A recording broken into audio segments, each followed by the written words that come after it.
नमस्कार बच्चों। अब जो 3 नंबर यूनिट पढ़ने जा रहे थे उसमें जो टॉपिक है आगे नेक्स्ट वाला कौन सा है, तो भूकंप है। यानी कि तीसरी यूनिट के अंदर महत्वपूर्ण टॉपिक कौन सा है, तो भूकंप है। और कौन सा है, ज्वालामुखी है। हम क्या पढ़ने जा रहे हैं, तो भूकंप पढ़ने जा रहे हैं। और भूकंप कौन सा बल होता है, जैसे अपने बल पढ़े हैं, किस प्रकार के कितने प्रकार के बल है। पिछली वीडियो में हम पढ़े थे बलों के बारे में। तो बल कितने प्रकार के थे, 2 प्रकार के, एक तो अंतर्जात और दूसरा बहिर्जात है। तो इन बलों में जो अंतर्जात बल है, जो पृथ्वी के आंतरिक भाग से लगता है, उनमें एक बल होता है आकस्मिक बल, यानी कि बहुत ही कम समय में लगने वाला बल। क्या कहलाता है, आकस्मिक बल कहलाता है। और उसमें कितने बल आते हैं, तो 2 आते हैं, एक तो भूकंप है और दूसरा कौन सा है, ज्वालामुखी है। तो अब पढ़ने जा रहे हैं वो कौन सा टॉपिक, अपना भूकंप है। तो चलते हैं आगे भूकंप के बारे में। भूकंप क्या है, तो जैसे हमने पहले वाली यूनिट के अंदर पढ़ा था भूकंप के बारे में, यानी भूकंप से कौन कौन सी तरंगें निकलती है। जैसे 3 प्रकार की तरंगें निकलती है जिनसे पृथ्वी के आंतरिक भाग की जानकारी मिलती है। अब इस यूनिट के अंदर भूकंप के बारे में, यानी उत्पत्ति कैसे होती है, उत्पत्ति का कारण क्या है, भूकंप के प्रभाव क्या है, और कहां कहां पे विश्व में सबसे ज्यादा भूकंप आते हैं, तो उनके बारे में हम चर्चा करने वाले हैं। जैसे सबसे पहले तो भूकंप का अर्थ की बात करते हैं। किसकी बात कर रहे हैं, भूकंप के अर्थ की, यानी भूकंप का अर्थ क्या है।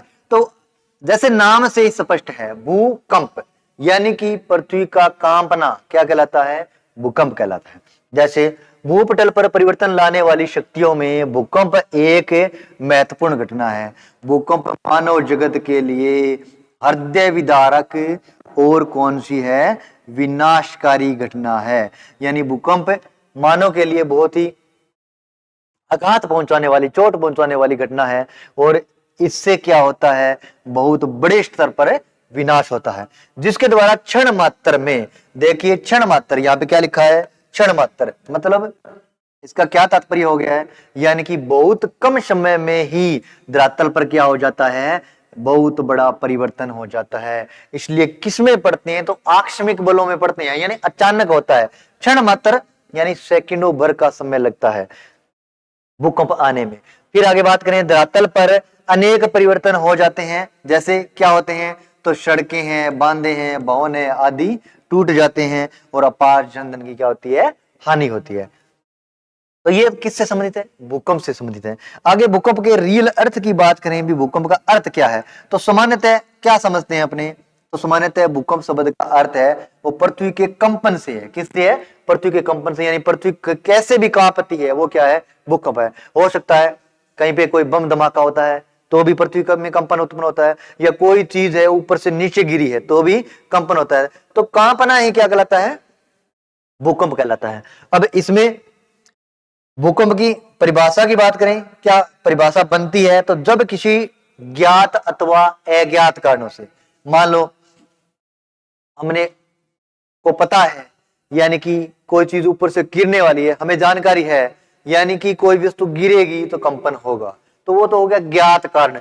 या फिर अज्ञात कारण, पता ही नहीं हो और कोई चीज कहीं दूर कोई धमाका होता है और अपने कंपन होता है, तो वो अज्ञात कारण होता है। तो वैसे भूकंप के जो अधिकतर कारण है वो कैसे है, अज्ञात कारण है, यानी कि जानकारी नहीं रहती है और फिर भी भूकंप आ जाता है। अब इसके बारे में बात करें तो कितने प्रकार के हैं, भूकंप की परिभाषा की बात करें तो ज्ञात अथवा अज्ञात, ज्ञात जो कारक है उनके द्वारा भी भूकंप आता है और अज्ञात कारकों द्वारा भी भूकंप आता है। आगे क्या बात है खास, यानी कि अंतर्जात और बहिर्जात कारणों से भी क्या आता है, भूकंप आता है। कौन से कारणों से आता है, तो अंतर्जात, एक तो ज्ञात हो सकता है, अज्ञात हो सकता है, और बहिर्जात हो सकता है, या फिर क्या हो सकता है, अंतर्जात हो सकता है। यानी अंतर्जात मतलब पृथ्वी के आंतरिक भाग से कोई ऐसा कारक कार्य करे जिसके कारण भूकंप आ जाए, तो वो कौन सा कारक हो गया है, बहिर्जात कारक हो गया है। जिस प्रकार शांत जल में, अब देखिए भूकंप किस प्रकार से आता है उसके बारे में बात करें, कैसे महसूस होता है उसके बारे में थोड़ा चर्चा कर लेते हैं।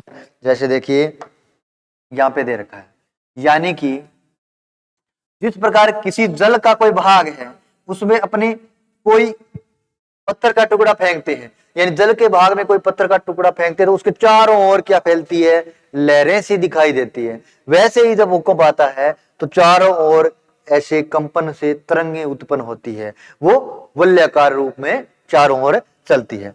जैसे देखिए क्या लिखा है, जिस प्रकार शांत जल में पत्थर का टुकड़ा फेंकने से गोलाकार लहरें केंद्र से चारों ओर बाहर की ओर प्रभावित होती है, उसी प्रकार जब पृथ्वी के धरातल पर कंपन उत्पन्न होता है तो उत्पत्ति केंद्र पर लहरें बाहर की तरफ चारों ओर दिशाओं में फैलती है। जैसे कोई जल का भाग है, उसमें अपने पत्थर फेंका है, पत्थर फेंकते हैं तो इसके चारों ओर ऐसे क्या है, लहरें उत्पन्न होती है।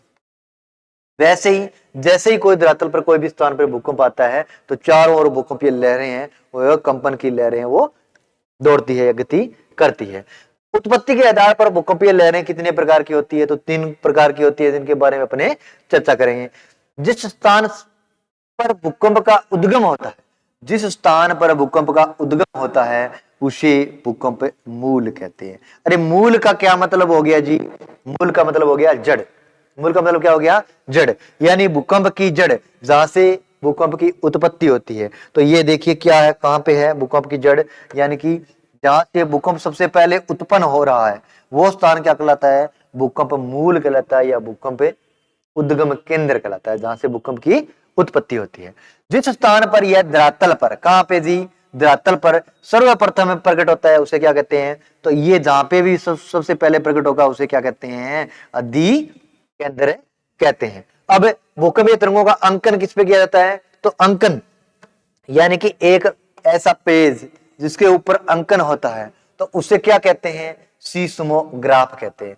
यानी जो भूकंपीय तरंगे हैं, ऐसे जो तरंगे चलती है, भूकंपीय तरंगे चलती है, उनका अंकन है वो किसके ऊपर किया जाता है, तो सीस्मोग्राफ पर किया जाता है। फिर अब भूकंप का अध्ययन क्या कहलाता है या किस में किया जाता है, तो भूकंप का अध्ययन है वो सीस्मोलॉजी कहलाता है। क्या कहलाता है, सीस्मोलॉजी कहलाता है। प्रश्न आ सकता है, यानी कि भूकंप का अध्ययन कहलाता है तो क्या कहलाता है, सीस्मोलॉजी कहलाता है। अब ये 3 प्रकार की तरंगे निकलती है। अब कौन कौन सी है, तो पहली पी, दूसरी एस और तीसरी एल, जो प्रथम यूनिट में पढ़ चुके हैं।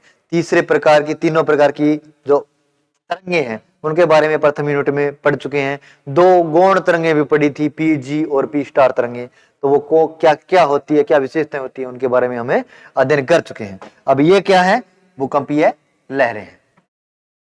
अब देखिए कारण क्या है, भूकंप आता क्यों है, इसके पीछे क्या कारण है, तो मैं अपने आपको पहले समझा देता हूं कि किस कारण भूकंप आते हैं। भूकंप की उत्पत्ति का कारण क्या, भूकंप क्यों आता है, जैसे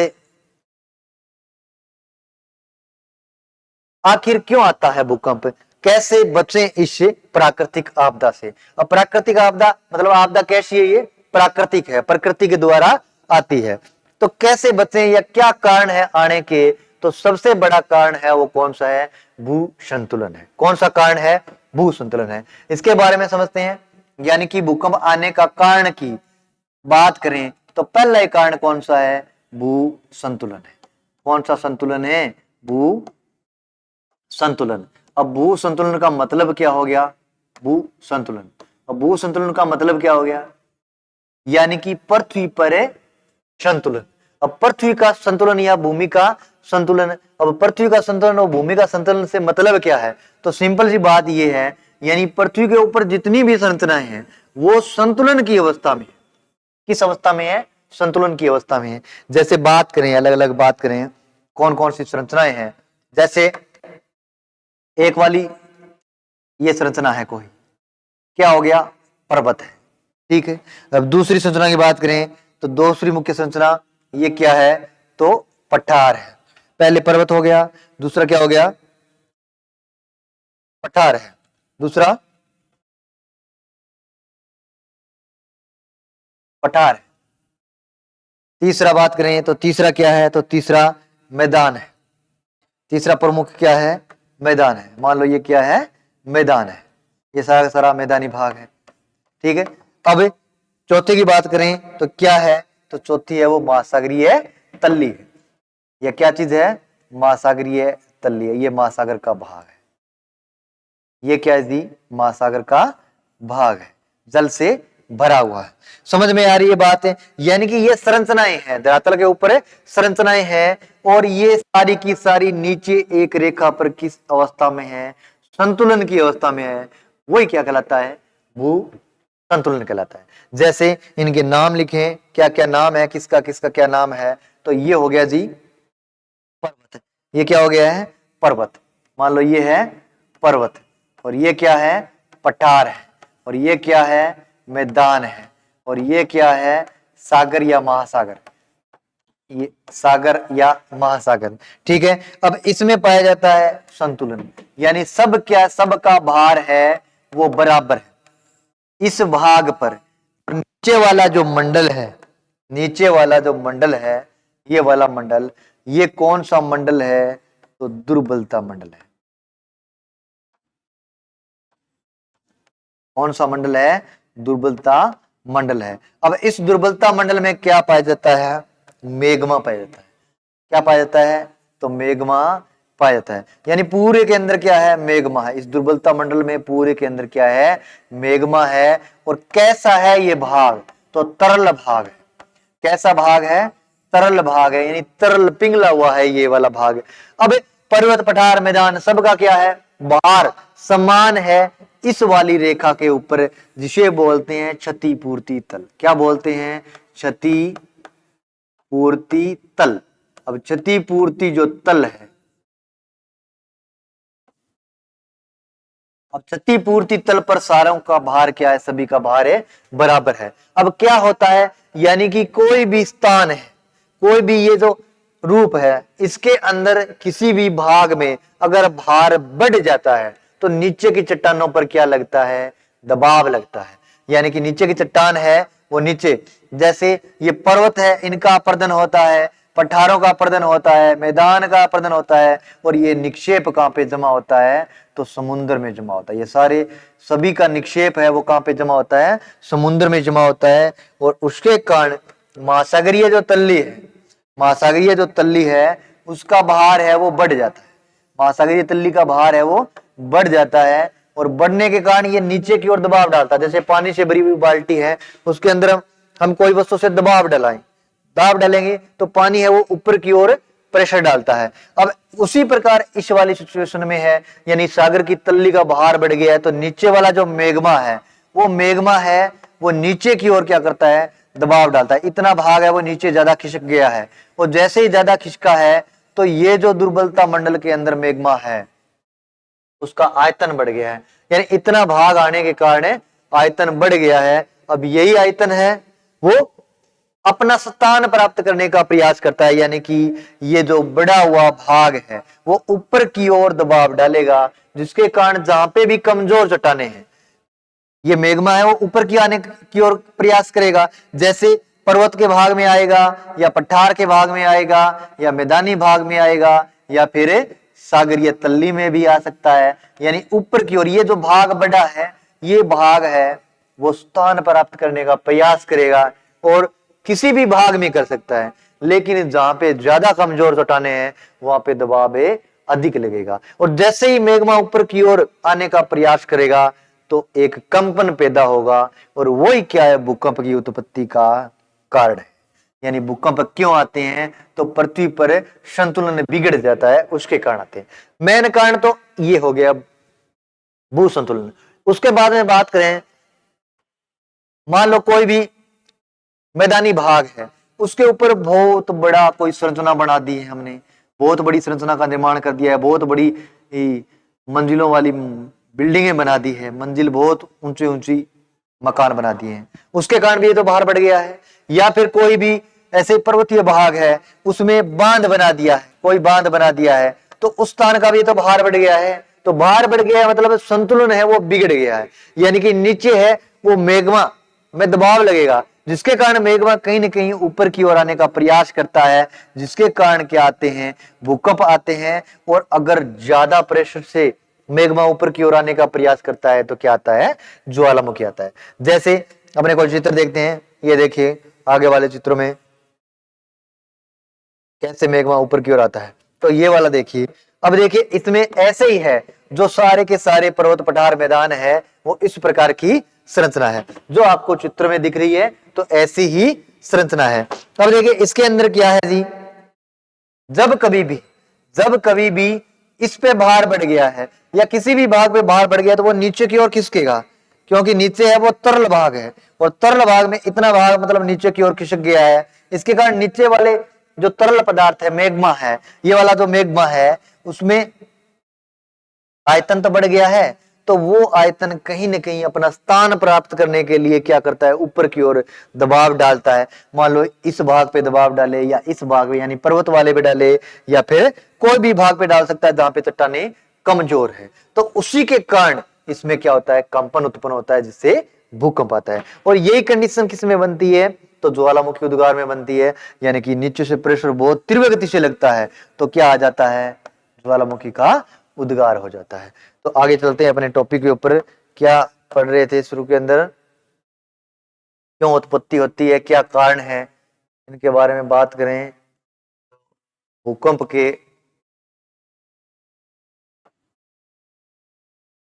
ये वाला देखिए, भूकंप की उत्पत्ति के कारण। अब कौन कौन से कारण है, सिंपल सी बात यही है, सबसे बड़ा कारण है वो भू संतुलन है। अब भू संतुलन जब बिगड़ जाता है तो उसके कारण जो भूकंप आता है, सबसे ज्यादा भूकंप किसके कारण आता है, भू संतुलन के बिगड़ने के कारण। अब कौन कौन से और कारण है भूकंप की उत्पत्ति के कारण, तो कौन कौन से कारण है, उसमें एक नंबर कारण कौन सा है, ज्वालामुखी क्रिया। यानी कि ज्वालामुखी भी क्यों आता है, तो भू संतुलन बिगड़ने के कारण आता है। और जैसे ही ज्वालामुखी आता है तो विस्फोटक उद्गार होता है, एक विस्फोट के साथ मेघमा वो ऊपर की ओर निकलता है, जिसके कारण क्या आते हैं, ज्वालामुखी आते हैं। प्रश्न आ सकता है निम्न में से कौन सा कारण है वो ज्वालामुखी उत्पत्ति का कारण है या नहीं है, इस प्रकार से प्रश्न आता है। तो एक कारण तो क्या हो गया, ज्वालामुखी क्रिया। अब दूसरा क्या है, भूपटले भ्रंश से। अब भूपटल भ्रंश से यानी कि चट्टानों में जो दो प्रकार के जो बल लगते हैं, यानी जब कभी चट्टाने फैलती है कभी कुड़ती है, तो जो बल लगते हैं तो उसके कारण जो कंपन उत्पन्न होता है तो वो क्या कहलाता है, भूपटल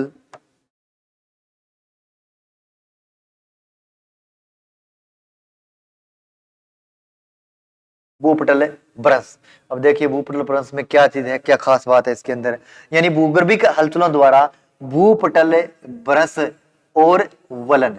भ्रंश मतलब जैसे चट्टानों में दरारें पड़ गई है और उनका आकार विशाल हो गया है तो क्या कहलाती है, भ्रंश कहलाती है। या चट्टानों में संपीड़न के कारण मोड़ पड़ गए हैं, तो ये क्रियाएं होंगी, यानी दरार पड़ेगी, चट्टानों में दरार पड़ती है या मोड़ पड़ते हैं, तो उसके कारण भी क्या है, कंपन पैदा होता है धरातल में, यानी कि भूकंप आता है।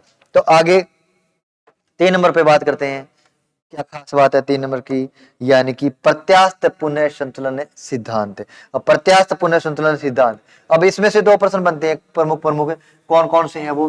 प्रत्यास्थ पुनः संतुलन सिद्धांत क्या है, यानी कि ज्वालामुखी की उत्पत्ति के कारण की बात करें तो सबसे पहले भू संतुलन प्रमुख कारण था, उसके बाद में कौन से पड़े हैं अपने, तो ये पीछे चर्चा करी है किसकी, भूपटले भ्रंश की, और उससे पहले ज्वालामुखी क्रिया की, और वो आगे आने वाला है कौन सा, भू संतुलन।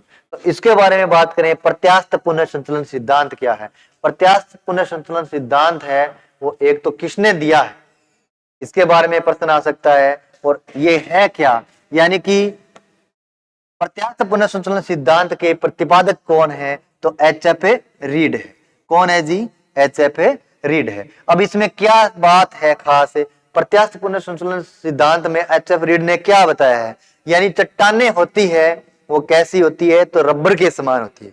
कैसी होती है, रबर के समान होती है। जैसे रबर को एक बार खींचते हैं तो वो फैल जाता है, और जैसे ही छोड़ते हैं तो वापिस वो अपना स्थान प्राप्त कर लेता है। वैसे ही चट्टाने हैं वो अधिक ताप के कारण प्रसारित हो जाती है, फैल जाती है, और जैसे ही वर्षा होती है या अचानक ठंडी होती है तो उसके कारण सिकुड़ जाती है और सिकुड़ कर टूट जाती है। जैसे कोई रबड़ का टुकड़ा है, उसको अपने खींचा है, अब खींचने के कारण उसमें फैलाव हो गया, प्रसार हो गया है, और एक ऐसी सीमा आएगी उसके बाद है वो रबड़ फैलना है वो बंद कर देगा, यानी कि उसके आगे उसको खींचा नहीं जा सकता और वह टूट जाता है, और जैसे ही टूटता है वैसे ही वह अपना स्थान प्राप्त करने का प्रयास करता है। तो वही सिद्धांत क्या कहलाता है?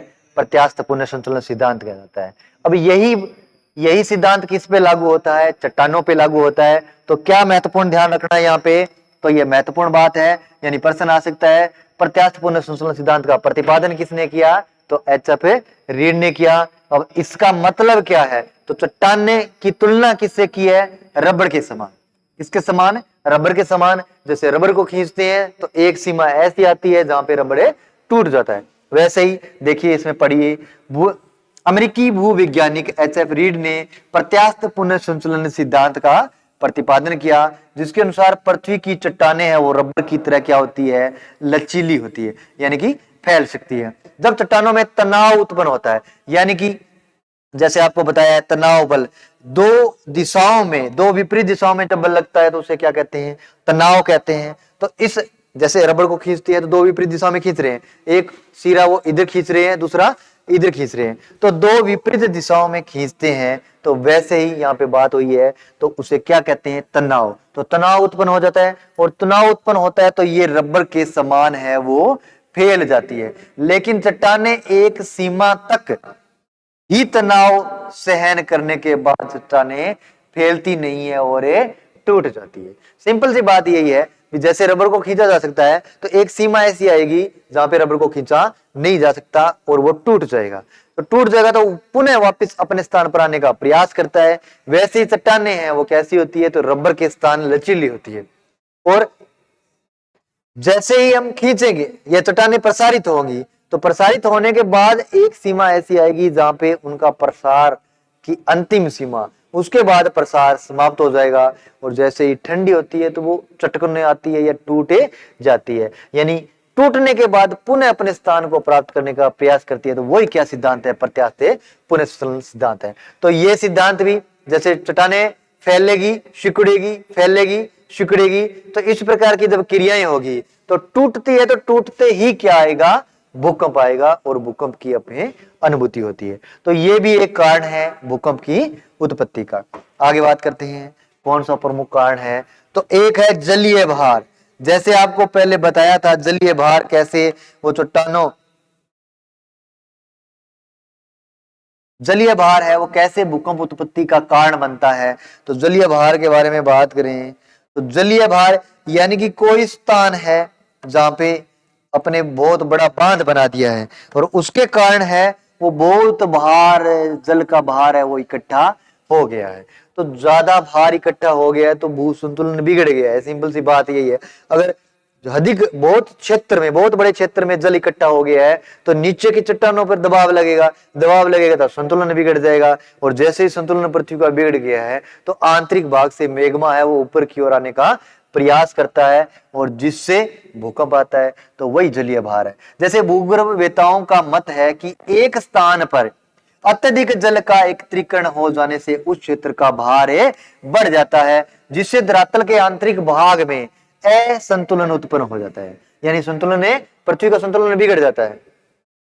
असंतुलन की स्थिति से उत्पन्न हो जाती है, और पुनः संतुलन स्थापित करने के लिए पृथ्वी उसके आंतरिक भाग में, पृथ्वी के आंतरिक भाग से मैग्मा है वो ऊपर की ओर आने का प्रयास करता है, और जिसके कारण भूकंप का अनुभव होता है या महसूस होता है, क्योंकि धक्का लगता है।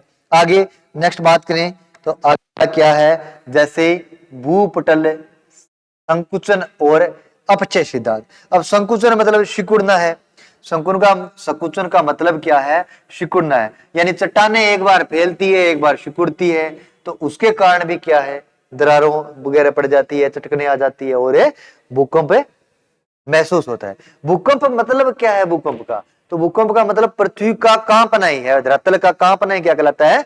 भूकंप कहलाता है। तो अगर थोड़ा सा भी कांपता है तो क्या कहलाएगा? भूकंप कहलाएगा। उसकी ना कुछ तो तीव्रता होती है। अब अपक्षय क्रिया मतलब चट्टानें टूट के नीचे गिर रही है तापमान अधिक और कम ज्यादा होने के कारण, तो उसके कारण भी क्या आता है? भूकंप आता है। आगे है भू संतुलन, इसके बारे में चर्चा हो चुकी है। यानी भू संतुलन है तो पर्वत का चट्टानी भाग टूटकर नीचे गिरना भू संकुलन है। भू संकलन यानी भू संकलन किसे कहते हैं? तो भू मतलब भूमि का, संकलन मतलब फिसलना, यानी भूमि का एक बड़ा भाग जो टूटकर नीचे की ओर गिरता है या फिसल जाता है तो उसे क्या कहते हैं, भू संकलन कहते हैं। और ये कहाँ पे होता है, तो अपने हिमालय क्षेत्र में, यानी उत्तराखंड वगैरह जिलों में ऐसी घटनाएं देखने को मिलती है। उसके बाद में नेक्स्ट बात करें और क्या है, अब गैसों का प्रसार है। आगे वाला कौन सा है, तो गैसों का प्रसार है। तो ये भी एक कारण है। जैसे गैसों का प्रसार या फैलाव की बात करें तो गैसों का फैलाव, भूपटल के नीचे जब किसी कारण से जल पहुंच जाता है। अब देखिए जहां पे प्लेटों के किनारे मिलते हैं, जैसे कोई दो प्लेटें हैं जो विपरीत दिशा में गति कर रही है और बीच के अंदर कोई सागर का भाग आता है, वहां पे जल वो नीचे चला जाता है। वो जल का भाग है वो नीचे चला जाता है और जैसे ही नीचे पहुंचेगा तो अंदर चट्टाने कैसी अवस्था में है, तरल अवस्था में है और पिघली भी है और अत्यधिक गर्म है, जिसके कारण ये जल है वो वाष्प के रूप में बदलता है और ऊपर की ओर धक्का लगाता है। तो गैसों के फैलाव के कारण भी क्या आता है, भूकंप आता है। आगे बात करें तो प्लेट विवर्तनी की, तो ये भी क्या है, भूकंप का कारण है। अब प्लेट विवर्तनिकी, तो ये प्लेट विवर्तनिकी है, यानी कि प्लेटें, दो प्लेटें हैं विपरीत दिशा में गति कर रही है या फिर दो प्लेटें हैं वो आमने सामने गति कर रही हो, तो इस वाली प्रक्रिया में विनाशात्मक जो किनारे हैं वहां पे भी भूकंप आता है। और संरक्षित किनारे हैं, जैसे दो प्लेटें हैं वो अगल बगल से, जैसे एक नीचे आ रही है एक ऊपर जा रही है, अगल बगल से खिसक रही है, तो उससे भी क्या आते हैं, भूकंप आते हैं। यानी प्लेटों के किनारे पर भी भूकंप आते हैं, जिसे प्लेट विवर्तनिकी के तहत पड़ते हैं। जैसे बात करें अधिकांश भूकंपीय घटनाएं प्लेटों के किनारों पर ही घटित होती है, यानी कि इन किनारों पर ही घटित होती है। जैसे भूकंप का विश्व वितरण की बात करेंगे, जैसे आपको बात बताऊं, भूकंप का विश्व वितरण अपने दिखाएं आपको, जैसे भूकंप कहां कहां पे पाए जाते हैं।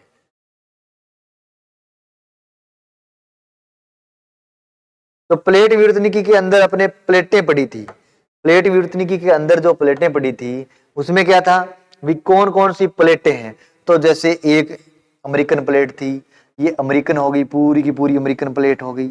और दूसरी कौन सी होगी, ये वाली अफ्रीकी प्लेट होगी, ये यूरेशिया प्लेट हो गई, और ये इंडो ऑस्ट्रेलिया प्लेट होगी, ये प्रशांत हो गई, ये वाली प्रशांत प्लेट हो गई। इधर वाले भी कौन सी होगी, प्रशांत है, पैसिफिक प्लेट हो गई। तो जब ये प्लेटें गति करती है तो इनके किनारों पर क्या आते हैं, भूकंप आते हैं। और विश्व में सबसे ज्यादा भूकंप यहाँ पे आते हैं। जापान वाला जो क्षेत्र है यहाँ पे विश्व के सबसे ज्यादा भूकंप आते हैं। जापान है, फिलीपींस है, इन क्षेत्रों में भूकंप सर्वाधिक देखने को मिलते हैं। फिर ये वाला यहाँ पे जहां पे भी प्लेटों के किनारे हैं, यानी कि जो ये वाले जो पर्वतीय भाग है जो किनारों पर ही तो है, तो वहां पे भी भूकंप आते हैं। यानी भूकंप सर्वाधिक है वो प्लेटों के किनारों पे आते हैं। और प्लेट विवर्तनिकी के अनुसार प्लेटों के किनारे कितने प्रकार के होते हैं, तो 3 प्रकार के होते हैं, और तीनों किनारों पर क्या आते हैं, भूकंप आते हैं। तो उसके बाद चलते हैं अपने मेन टॉपिक के ऊपर, बात करें किसकी,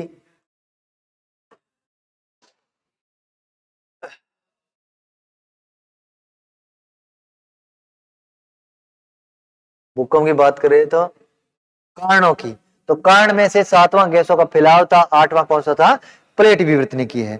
अब आगे बात करें तो प्लेटों के किनारे, तो किनारे आपको पढ़ाए गए हैं, जैसे प्लेट विवर्तनिकी में पढ़ाए हैं कौन कौन से किनारे होते हैं।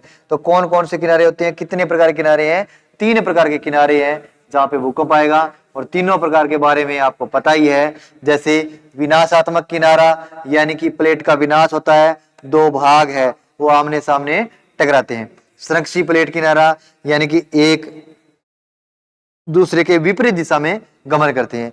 और तीसरा है वो संरक्षित प्लेट किनारा है। अब संरक्षित प्लेट किनारों पर ज्यादा भूकंप नहीं आते हैं, सबसे ज्यादा इन 2 ही किनारों पे आते हैं, क्योंकि संरक्षित प्लेट किनारों पे छोटी मोटी चटकने या फिर दरारें पड़ती है, वहां पे ज्यादा तीव्र गति का भूकंप नहीं आता है। अब इनमें जैसे आमने सामने चट्टान ये प्लेटें टकराती है तो चट्टानों का अग्रभाग है या प्लेटों का अग्रभाग है वो टूट जाता है, जिसके कारण भूकंप की उत्पत्ति होती है। उसके बाद में संरक्षित प्लेट किनारा। अब संरक्षित प्लेट किनारा की बात करें, यानी तीनों प्रकार दे रखे हैं। रचनात्मक प्लेट किनारा, रचनात्मक मतलब कोई रचना हो रही है, जैसे अपने चित्र में देखें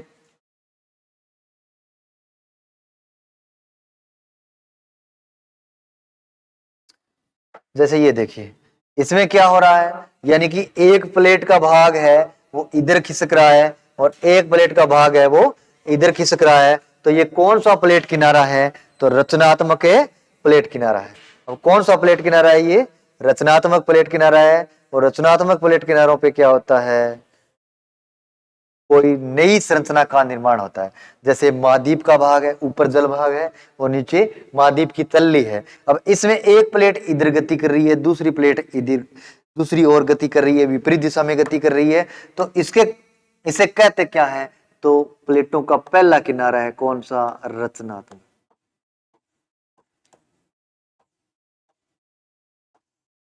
रचनात्मक किनारा। अब रचनात्मक किनारे में क्या होता है, यानी दो प्लेटें विपरीत दिशा में गति करती है तो नीचे से मैग्मा वो बाहर निकल आता है और ये धरातल के अंदर ही, यानी कि धरातल के अंदर से बाहर निकलेगा कहाँ पे, महासागरीय तल्ली में। महासागर की तल्ली में ही ऐसे जम जाता है और जमकर जो संरचना बनाता है, रचना करता है, नई रचना करता है, इसलिए तो इसका नाम रचनात्मक किनारा पड़ा है। तो किसकी रचना करता है, कटंक की रचना करता है। ये जो नई संरचना बनती है इसे क्या कहते हैं, कटंक कहते हैं। अब ये मेघमा ऊपर तक आकर जम जाता है तो ज्वालामुखी द्वीप बन जाते हैं। जैसे ऊपर आ गया है, यानी इसका भाग है ऊपर तक आ गया है, तो वो क्या बनते हैं, ज्वालामुखी द्वीप बनते हैं। ऐसे छोटे मोटे द्वीप भी बन जाते हैं। तो ये कटंक है। कटंक का निर्माण कौन सा होता है, रचनात्मक प्लेट किनारों पे होता है। और जैसे ही यहाँ पे, जैसे एक भाग इधर गति कर रहा है, दूसरा भाग इधर गति कर रहा है, यानी जैसे ही विपरीत दिशा में गति कर रहा है तो नीचे से जब मेघमा आएगा तो कोई न कोई है कंपन पैदा होगा। ऊपर वाला धरातल का भाग है जो टूटेगा तो टूटने से कंपन होता है, तो वैसे भी इस किनारे पे क्या आता है, भूकंप आता है। अब अगर ये आमने सामने गति कर रही होती तो क्या होता, यानी कि दो प्लेटें आपस में टकराती तो विनाश होता। तो इसलिए क्या बोलते हैं, विनाशात्मक प्लेट किनारा। अगर ये अगल बगल से एक इधर जा रही होती है, एक इधर जा रही होती है, तो कोई ज्यादा नुकसान है नहीं होता और भूकंप भी नाम मात्र का आता है, यानी कि ज्यादा तीव्र गति का भूकंप नहीं आता। तो ये प्लेट विवर्तनिकी भी भूकंप का क्या है, कारण है। प्लेट विवर्तनिकी भी भूकंप का क्या है, प्रमुख कारण है। अब देखिए किनारे, तो तीनों किनारों पर क्या आते हैं, भूकंप आते हैं। रचनात्मक किनारों पर, विनाशात्मक किनारों पर और संरक्षी किनारों पर। अब के बारे में सारा देख लिया है। फिर आगे वाला कौन सा है, तो 9 नंबर की बात करें तो 9 नंबर भूकंप का कारण कौन सा है, तो ये मानवकृत कारण है। कौन सा है, मानवकृत कारण है। यानी कि मानव के द्वारा भी क्या आता है, भूकंप आता है। कैसे आता है, तो बात करें मानवकृत परीक्षणों द्वारा। यानी परीक्षण किसका होता है, रॉकेट है, कोई बम का परीक्षण करना है, तो इस प्रकार के जो परीक्षण करने हैं, या फिर कोई उपग्रह भेजना है, सैटेलाइट वगैरह भेजने हो, तो उसमें है वो तीव्र गति से चलने वाले रॉकेट का उपयोग होता है, जिसमें बहुत ज्यादा ईंधन का उपयोग किया जाता है, वो बहुत तेज गति से चलता है, उसके कारण भी कंपन पैदा होता है। जैसे अणु एवं परमाणु बमों के परीक्षणों में, उपग्रह प्रक्षेपण में और रॉकेट परीक्षण में आदि क्रियाओं के दौरान में तीव्र विस्फोट होने के कारण क्या है, भूकंप के झटके महसूस होते हैं। तो ये सारे के सारे क्या थे, भूकंप के कारण थे। भूकंप क्यों आता है और सभी सिचुएशन में क्या बात खास बनती है, यानी पृथ्वी का जो असंतुलन, यानी कि जो संतुलन बिगड़ जाता है, असंतुलन की स्थिति में क्या आते हैं, भूकंप आते हैं। जैसे कोई बहुत बड़ा बांध बना दिया है या फिर कहीं पे अत्यधिक खनन कार्य कर लिया, यानी कि नीचे से खनिज वगैरह बहुत गहराई तक निकाल लिए हैं, तो भार में परिवर्तन हो जाता है। और जैसे ही भार में परिवर्तन होगा तो अंदर दबाव कम हो जाएगा, एक का कम हो गया, एक का ज्यादा हो गया, तो क्या हो गया, संतुलन बिगड़ गया है और जिसके कारण क्या आते हैं, भूकंप आते हैं। तो ये तो भूकंप के कारण थे। अब भूकंप के प्रकार की बात करें, कौन कौन से भूकंप के प्रकार है।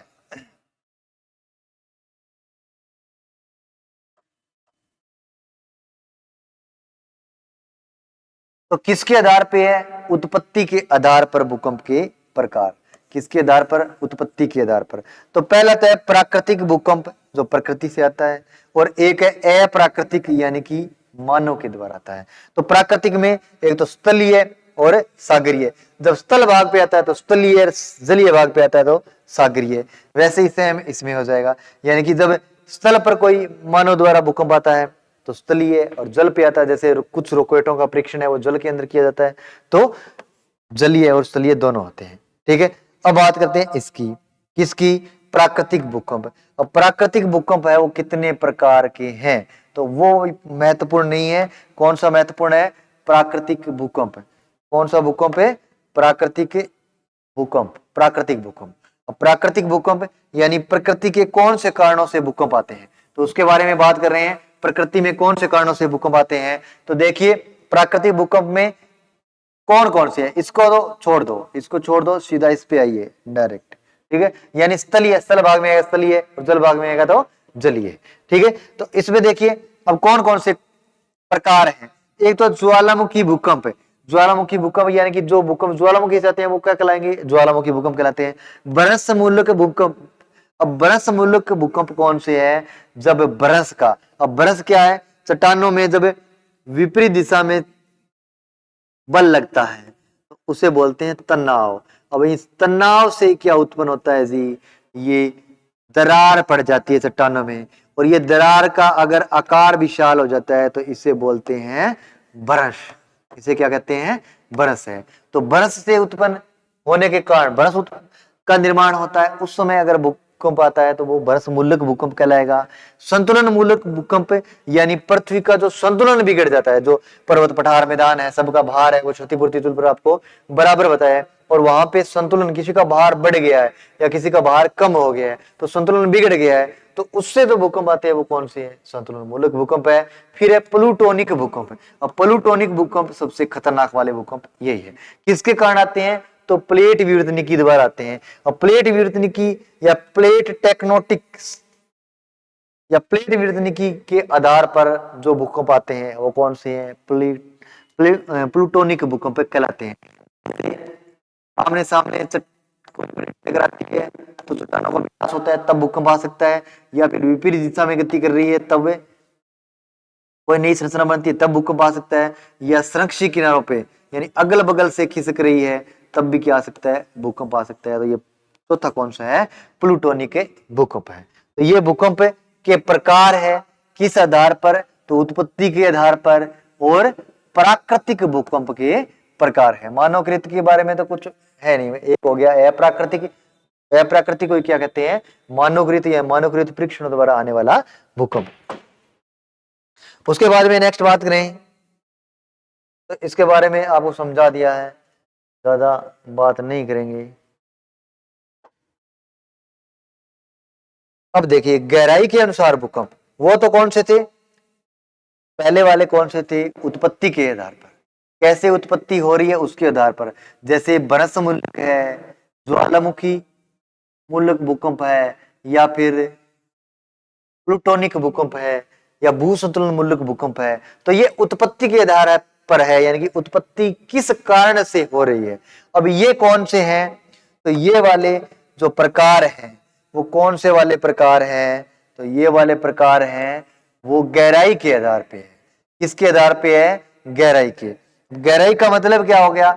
यानी पृथ्वी के आंतरिक भाग में कितनी गहराई से भूकंप है वो उत्पन्न हो रहा है, वो गहराई कितनी है, तो उसके आधार पर भूकंप कितने प्रकार के होते हैं? 3 प्रकार के होते हैं। कौन कौन से हैं? एक तो साधारण भूकंप है जो 50 किलोमीटर, कितना किलोमीटर जी? 50 किलोमीटर की गहराई से, कम गहराई से अगर भूकंप आता है, यानी धरातल में ज्यादा गहराई से नहीं आता है, कहां से? 50 किलोमीटर की गहराई से कोई भूकंप आता है तो वो क्या कहलाता है? साधारण भूकंप कहलाता है।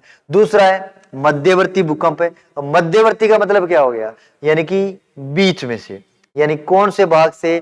जो 50 से लेकर 250 किलोमीटर की गहराई से भूकंप उत्पन्न होता है वो क्या कहलाता है? तो मध्यवर्ती गहराई का भूकंप कहलाता है। फिर तीसरा है वो अत्यधिक गहराई का भूकंप है। अब ये है वो बहुत ज्यादा है, यानी 750, 250 से कितना लेके 250 से लेके 750 किलोमीटर की गहराई तक का अगर भूकंप आता है तो वो क्या कहलाता है? अत्यधिक गहराई का भूकंप कहलाता है। और सबसे अधिक प्रश्न ऐसे आता है, यानी सर्वाधिक विनाशकारी भूकंप कौन सा है? अत्यधिक गहराई वाला भूकंप है। और उसमें क्या याद रखोगे? तो प्लूटोनिक भूकंप है वो सबसे अधिक विनाशकारी है। अब इसमें अत्यधिक गहराई का यानी बहुत ज्यादा गहराई से आएगा तो बहुत तेज गति से बल लगेगा, तब है वो अधिक गहराई से यहाँ पे ऊपर धरातल पे पहुंचेगा। तो गहराई के आधार पर कितने प्रकार के हैं? 3 प्रकार के हैं। एक तो साधारण भूकंप है 50 किलोमीटर की गहराई वाले, जो भूकंप होते हैं वो साधारण भूकंप कहलाते हैं। 50 से लेकर 250 किलोमीटर, 250 किलोमीटर की गहराई तक के जो भूकंप है वो क्या कहलाते हैं, मध्यवर्ती भूकंप कहलाते हैं। और 250 से लेकर 700 किलोमीटर की गहराई के भूकंप है वो क्या कहलाते हैं, अत्यधिक गहराई के भूकंप कहलाते हैं। तो ये भूकंप के प्रकार है, किसके आधार पे है, किसके आधार पे है,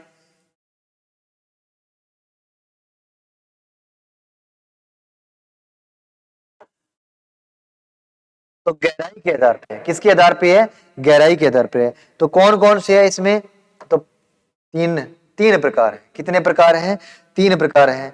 अब तीनों प्रकारों के बारे में बात करें तो ये लो जी, कौन सा है, तो पहला साधारण भूकंप है। कौन सा भूकंप है, साधारण भूकंप, या फिर जिसकी गहराई है वो कम होती है, कितनी, लगभग 50 किमी से कम गहराई से भूकंप आता है वो है, ठीक है। मध्यवर्ती भूकंप है 250 किमी से 50 किमी से लेकर 250 किमी तक का भूकंप है। अत्यधिक गहराई का भूकंप है, इसमें इसमें ध्यान रखना है, ये सर्वाधिक विनाशकारी होता है। और कितनी गहराई से आ रहा है, तो 750 से लेके 250 से लेके 750 किलोमीटर तक की गहराई का, या 700 किलोमीटर भी कह सकते हैं, 700 किलोमीटर तक की गहराई का भी भूकंप है कोई स्थान से आता है तो क्या कहलाता है, अत्यधिक गहराई का भूकंप कहलाता है। फिर है स्थिति के आधार पर, तो जहां पे प्रकट हो रहा है, जैसे जलीय हो रहा है तो जलीय, स्तरीय हो रहा है तो स्थलीय। आगे चलते हैं। तो ये प्रकार थे। अब प्रकार से ज्यादा प्रश्न किसमें से पूछा जाता है, यानी प्रकारों से प्रश्न है भूकंप के बारे में कम आता है। किससे, भूकंप का विश्व वितरण है उससे ज्यादा प्रश्न पूछे जाते हैं। और विश्व वितरण की बात करेंगे आगे, भूकंप का विश्व वितरण। अब यहाँ पे ध्यान रखना है, यानी कि पहले क्या पढ़ा है, भूकंप की उत्पत्ति के कारण कितने पढ़े थे, 8-9 कारण पढ़े थे, वो भूकंप की उत्पत्ति के कारण थे। अब उनमें से कैसे प्रश्न बनता है, तो यानी कि निम्न में से कौन सा कारक भूकंप की उत्पत्ति का कारक नहीं है, ऐसे बन सकता है। या कौन सा कारक भूकंप की उत्पत्ति ले हेतु उत्तरदायी है, तो उस प्रकार से आ सकता है। दूसरा था भूकंप के प्रकार, तो प्रकारों में क्या पढ़ा है, एक तो गहराई के आधार पर पढ़ा है, तो 3 प्रकार थे गहराई के आधार पर। और वैसे प्राकृतिक भूकंप है उत्पत्ति के आधार पर कितने प्रकार के थे, तो 4 प्रकार थे, ठीक है। तो ये वो प्रकार थे। अब क्या है, भूकंप का विश्व वितरण। वितरण का मतलब क्या है, इससे क्या मतलब है, यानी कि जो पृथ्वी पे कहां पे, किस स्थान पे सर्वाधिक भूकंप आते हैं, कौन कौन सी पेटियां हैं जो भूकंप के क्षेत्र हैं, तो उसके बारे में चर्चा करने वाले हैं इसमें, भूकंप का विश्व वितरण। अब 4 प्रमुख पेटियां हैं, उसमें आपको यही ध्यान रखना है, क्या ध्यान रखना है, यानी कि जहां पे सर्वाधिक भूकंप आते हैं वहीं पे सर्वाधिक ज्वालामुखी आते हैं, यानी कि अलग स्थान नहीं है। अब ये सारे के सारी कितनी पेटियां हैं, तो 4 ही पेटी है, चारों पेटियों के बारे में चर्चा करेंगे।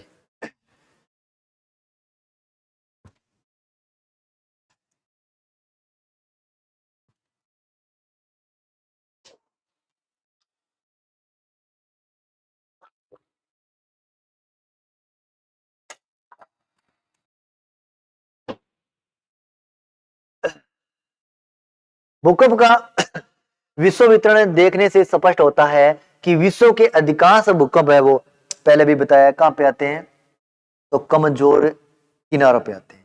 कहां पे आते हैं, तो कमजोर चट्टानों पर, कहां पर, कमजोर चट्टानों वाले भागों पे आते हैं।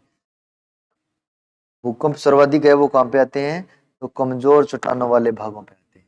तो प्राय कमजोर चट्टानी क्षेत्रों और अस्थायी भूभागों पर भूकंप आते हैं। तो विश्व के अधिकांश भूकंप कहां पे आते हैं, जहां पे चट्टाने क्या है, कमजोर है। अगर नीचे से दबाव डालता है मेघमा, अगर चट्टाने कठोर है तो तोड़ नहीं पाएगी, और अंदर ज्यादा प्रेशर भी नहीं लगेगा, वो प्रेशर झेल सकती है। तो इसलिए कमजोर चट्टानों पर क्या आते हैं, भूकंप आते हैं, वहीं पे ज्वालामुखी का उद्गार होता है। नवीन वलित पर्वतों के क्षेत्रों, यानी जहां पे पर्वत का निर्माण होता है, अब पर्वत का निर्माण हो रहा है तो वहां पे पहले से ही चट्टाने कमजोर है, तो सबसे ज्यादा विश्व में अगर भूकंप आते हैं तो जहां पे नए पर्वतों का निर्माण होता है या प्लेटों के किनारे मिलते हैं वहां पे भूकंप आते हैं। जहां विनाशात्मक प्लेट किनारे टकराते हैं, जहां पे विनाशात्मक प्लेट किनारे टकराते हैं, यानी कि दो किनारे आमने सामने टकराते हैं, तो वहां पे विनाश होता है प्लेट का, और क्या बनते हैं, पर्वत बनते हैं, तो वहां पे भूकंप आते हैं। तो आगे बात करें, विश्व के 40% भूकंप है वो महाद्वीप एवं महासागरों के मिलन बिंदु पर आते हैं। महत्वपूर्ण बात है क्या, यानी कि महाद्वीप और महासागर का जहां पे मिलन बिंदु है, यानी महाद्वीप और महासागर जहां पे मिलते हैं, एक तरफ महाद्वीप का किनारा है, एक तरफ किसका किनारा है, महासागर का किनारा है, तो वहां पे सर्वाधिक भूकंप आते हैं। क्या कारण है, तो उन किनारों पर एक तो जलीय भाग है, जल आसानी से इसके नीचे चला जाता है, तो जिसके कारण भी क्या आते हैं, भूकंप आते हैं। तो क्योंकि यहाँ पे सागर जल क्या है जी, सागर जल, और सागर जल आसानी से रिसकर है वो नीचे चला जाता है, जो बाद में गर्म होकर गैसों और जलवाष्प के रूप में बाहर निकलता है। और पृथ्वी पर भूकंप क्षेत्रों का वितरण समझने के लिए इन्हें भूकंप पेटियों में वर्गीकृत किया गया। देखिए भूकंप का कहां कहां पे क्या क्या वितरण है, तो जहां पर सबसे ज्यादा जो प्लेट विवर्तनिकी के अनुसार प्लेटों के किनारे मिलते हैं, वहां पे सबसे ज्यादा भूकंप आते हैं। दूसरा, जहां पे महाद्वीप और महासागर का मिलन स्थल है, वहां पे सबसे ज्यादा भूकंप आते हैं। अब कितनी पेटियां हैं जी, इनके बारे में याद रखना है। तो कुल कितनी पेटियां हैं, 4 पेटियां। कितनी पेटियां हैं जी, 4 पेटियां है। पेटियां मतलब का, पेटियों का मतलब क्या है, यहाँ पेटियों के मतलब तात्पर्य यही है कि कौन सा क्षेत्र, कितने क्षेत्र है। तो 4 प्रमुख भाग है जहां पे भूकंप सर्वाधिक आते हैं या भूकंप वितरण क्षेत्र है। तो सबसे पहले बात करते हैं भूकंप पेटियों का विश्व वितरण। पेटियों की जगह मेखला भी मिल सकता है, ये शब्द भी मिल सकता है, पेटियों के जगह मेखला, यानी कि मेखला शब्द भी मिल सकता है। मेखला का मतलब भी क्या होता है, भूकंपीय पेटी के बारे में बताते हैं। तो प्रशांत महासागरीय पेटी पहली कौन सी है, प्रशांत महासागरीय पेटी। और प्रशांत महासागरीय पेटी यानी पूरे प्रशांत महासागर के बारे में बात चल रही है, यानी पूरा जो प्रशांत महासागर है वो कौन सी पेटी कहलाती है, तो प्रशांत महासागरीय पेटी कहलाती है। और प्रशांत महासागर के तटीय भागों में विश्व के सर्वाधिक भूकंप आते हैं। तो विश्व के सबसे ज्यादा भूकंप है वो कहां पे आते हैं, तो प्रशांत महासागर में आते हैं। अब प्रश्न महत्वपूर्ण क्या बनता है, सबसे महत्वपूर्ण प्रश्न यहाँ पे बन रहा है, देखिए क्या प्रश्न है, यानी कि प्रश्न आ जाए विश्व के सर्वाधिक भूकंप आते हैं तो कौन से महासागर में, प्रशांत महासागर में। कितने प्रतिशत आते हैं, तो विश्व के टोटल के 63%। कितना, 63, यानी 63% भूकंप कहां पे आते हैं, तो प्रशांत महासागरीय क्षेत्र में आते हैं। और इस क्षेत्र में सर्वाधिक भूकंप आने के 4 प्रमुख कारण। अब इस क्षेत्र में भूकंप सबसे ज्यादा क्यों आते हैं, तो इसके कारण क्या है, तो उसके बारे में बात करें, क्या कारण है, तो कारण के बारे में बात करें तो पहला ही कारण क्या है, सागर और स्थल का मिलन बिंदु, यानी कि स्थल और जल दोनों मिलते हैं, इसके कारण भूकंप आता है, यानी कि जल है और इसके नीचे चला जाता है। दूसरा है नवीन वलित पर्वतों का क्षेत्र, कौन से पर्वतों का क्षेत्र है, नवीन वलित पर्वतों का क्षेत्र। और तीसरा कौन सा है, तो ज्वालामुखी उत्पत्ति क्षेत्र। और चौथा कौन सा है, विनाशी प्लेट किनारा, यानी अग्निवलय क्षेत्र। महत्वपूर्ण है, ये सारे के सारे क्या चीज है, बहुत ही महत्वपूर्ण है, क्योंकि सबसे ज्यादा विश्व में भूकंप आते हैं या ज्वालामुखी आते हैं। भूकंप और ज्वालामुखी सबसे ज्यादा कहां पे आते हैं, तो प्रशांत मेखला में, जिसे प्री प्रशांत मेखला भी कहते हैं। अब ये इनके आने के कारण है, ये 4 कारण है, सागर और स्थल का, यानी जल और स्थल का मिलन बिंदु है, नवीन वलित पर्वतों का क्या है, क्षेत्र है, ज्वालामुखी का उत्पत्ति क्षेत्र है, और विनाशी प्लेट किनारे क्या यहाँ पे मिलते हैं, और अग्निवलय क्षेत्र पाया जाता है। अब अग्निवलय, अग्निवलय का मतलब होता है घेरा। अब अग्नि का घेरा, अब अग्नि का घेरा कैसे बना है, यानी पूरे प्रशांत महासागर में बहुत सारे ज्वालामुखी आ रहे हैं।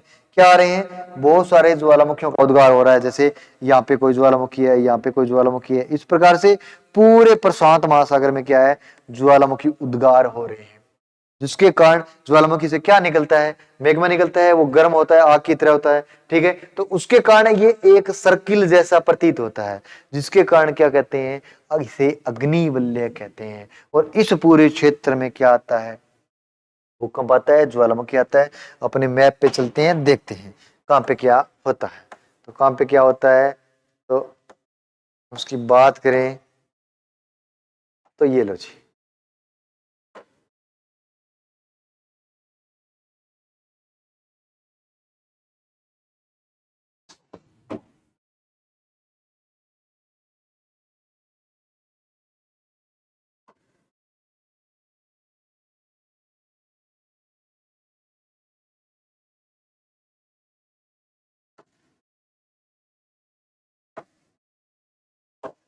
इस पे बात करते हैं, यानी कि प्रशांत महासागर कहाँ है और कैसे इसके ऊपर भूकंप आता है, अग्निवलय कहाँ पे है। तो इसकी बात करें प्रशांत महासागर की, तो जो विश्व का जो मानचित्र है उसमें दोनों किनारों पे, कहाँ पे, दोनों किनारों पे प्रशांत महासागर है। कहाँ कहाँ पे है, तो ये वाला, ये यहां से लेकर इधर वाला जो क्षेत्र है ये किसका है, तो प्रशांत महासागर का क्षेत्र है। कौन सा, प्रशांत। और ये वाला जो क्षेत्र है वो भी कौन सा है, तो प्रशांत महासागर। ये पूरा का पूरा क्या है, इधर वाला प्रशांत है। तो प्रशांत महासागर है, मैप में दोनों तरफ है दिखाई देता है। तो प्रशांत महासागर में बात करें आगे भी कहां पे ज्वालामुखी सबसे ज्यादा आते हैं, तो ये दोनों के दोनों मिलाने पर एक ही संरचना है, यानी दोनों दोनों प्रशांत, इसको मैप को ऐसे मिलाएंगे, ग्लोब पे चिपकाएंगे तो एक ही बन जाएगा। तो इसमें कहां पे आते हैं, तो सिंपल सी बात ये है, पर्वतों के किनारों पे आते हैं। एक बात तो ये बताई थी। और स्थल, और देखिए ये भाग है जल भाग है, ये भाग है वो स्थल भाग है। ये तो स्थल भाग है और इधर वाला कौन सा है, तो ये जल भाग है। तो जल और स्थल का क्या हो गया है, मिलन बिंदु। तो वहां पे क्या आते हैं, भूकंप आते हैं, ज्वालामुखी आते हैं। फिर बात आई थी पर्वतों के किनारे हैं, कौन से पर्वतों के किनारे हैं, तो वलित पर्वतों के किनारे।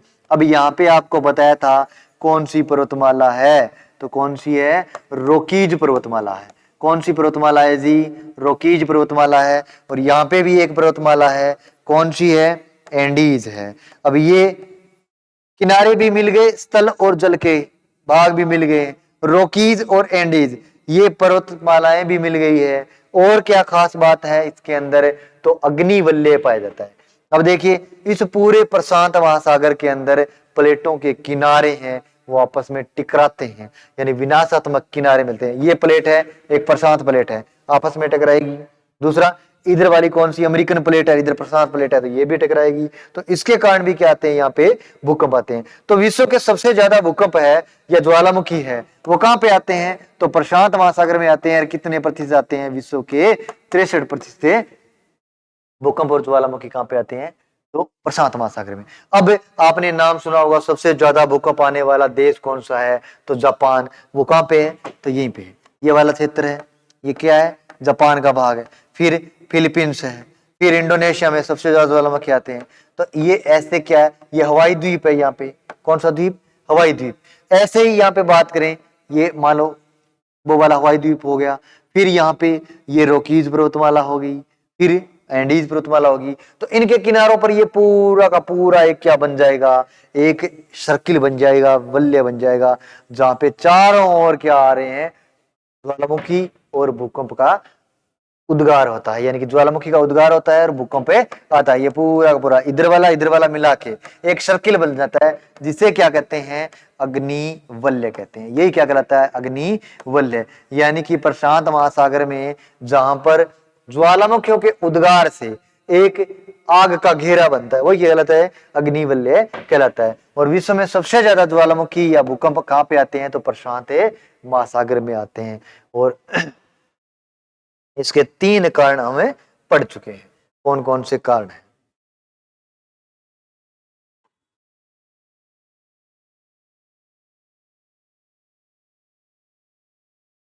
आगे बात करें, ये पढ़ रहे थे, ठीक है।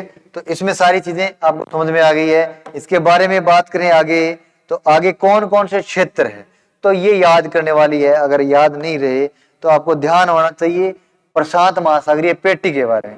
यानी प्रशांत महासागरीय पेटी में क्या आता है जी, सबसे ज्यादा ज्वालामुखी और भूकंप आते हैं। और देश की बात करें तो जैसे जापान है, फिलीपींस है, इंडोनेशिया है, ये जो देश है वहां पे सबसे ज्यादा भूकंप और ज्वालामुखी आते हैं। देखिए 4 कारण थे जो ऊपर पढ़ चुके हैं। आगे प्रशांत महासागर के पूर्वी किनारे पर, अब प्रशांत महासागर के पूर्वी किनारे की बात चल रही है। पूर्वी किनारे पर मतलब है उसके पूर्वी भाग में, इधर वाले भाग में, जो 2 भागों में हमने देखा। तो प्रशांत महासागर के पूर्वी भाग, पूर्वी किनारे पर कहां से लेकर उत्तरी अमेरिका के, कहां से, अलास्का से लेकर दक्षिणी अमेरिका के चिली तक कौन सी पर्वतमाला थी, रोकीज एवं एंडीज, नवीन मोड़दार पर्वतों के सारे ज्वालामुखी और भूकंप आते रहते हैं। तो आपको बताया ये रॉकीज और एंडीज है, वो ज्वालामुखी भूकंप आने के क्या है क्षेत्र है। देखिए क्या लिखा है, प्रशांत महासागर के, कौन से सागर के, प्रशांत महासागर के कौन से किनारे पे बात चल रही है, पूर्वी किनारे पे। तो ये प्रशांत महासागर का तो पूर्वी किनारा है, लेकिन उत्तरी अमेरिका और दक्षिण अमेरिका का कौन सा किनारा हो गया है, पश्चिमी किनारा हो गया है। ये बात समझ में आ रही है क्या, ये बात महत्वपूर्ण है। जैसे किसी का पश्चिमी भाग है स्थल का, तो वो जल का क्या हो जाता है, पूर्वी भाग हो जाता है। जैसे ये देखिए, ये जो प्रशांत महासागर है इसका तो कौन सा किनारा है, ये पूर्वी किनारा है, और इस जो उत्तरी अमेरिका का है कौन सा किनारा है, पश्चिमी किनारा है। तो वो स्थल का अलग हो जाता है और जल का क्या हो जाता है, अलग हो जाता है। यही बात है यहाँ पे।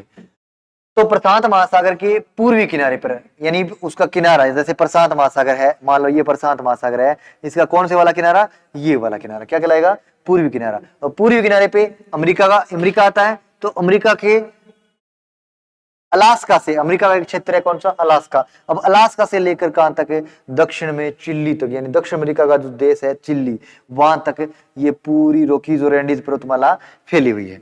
यहाँ पे जो पर्वतमाला फैली हुई है, जैसे यहाँ पे रॉकीज थी और नीचे एंडीज आ गई है, तो ये दोनों के पास वाले भाग में यहाँ पे ज्वालामुखी के क्षेत्र है।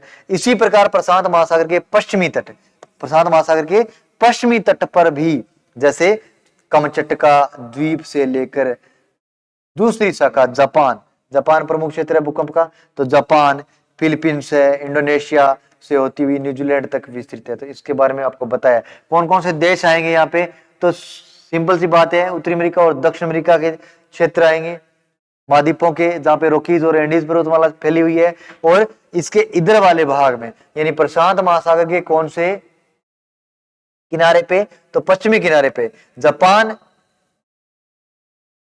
फिलीपींस, इंडोनेशिया और न्यूजीलैंड, इन देशों के क्षेत्रों में भी क्या आते हैं, भूकंप आते हैं। और विश्व के प्रश्न आ जाए, विश्व के सबसे ज्यादा महत्वपूर्ण प्रश्न ये है, विश्व के सबसे ज्यादा भूकंप है वो कहाँ पे आते हैं, तो जो जापान में आते हैं। तो सबसे ज्यादा भूकंप। और अगर बात करें, एक और बात यहीं पे बता देते हैं आपको, देखिए एक शब्द होता है सुनामी, क्या होता है, सुनामी। अब सुनामी क्या होता है जी, अब सुनामी आपसे पूछ ले भी सुनामी क्या है, तो सिंपल सी बात यह है कि जो भूकंप का जो उद्गम केंद्र है अगर किसी जल भाग में होता है, यानी भूकंप का अगर उद्गम है वो जल भाग में होता है, और वो भूकंप की तीव्रता है वो 7 से अधिक होती है।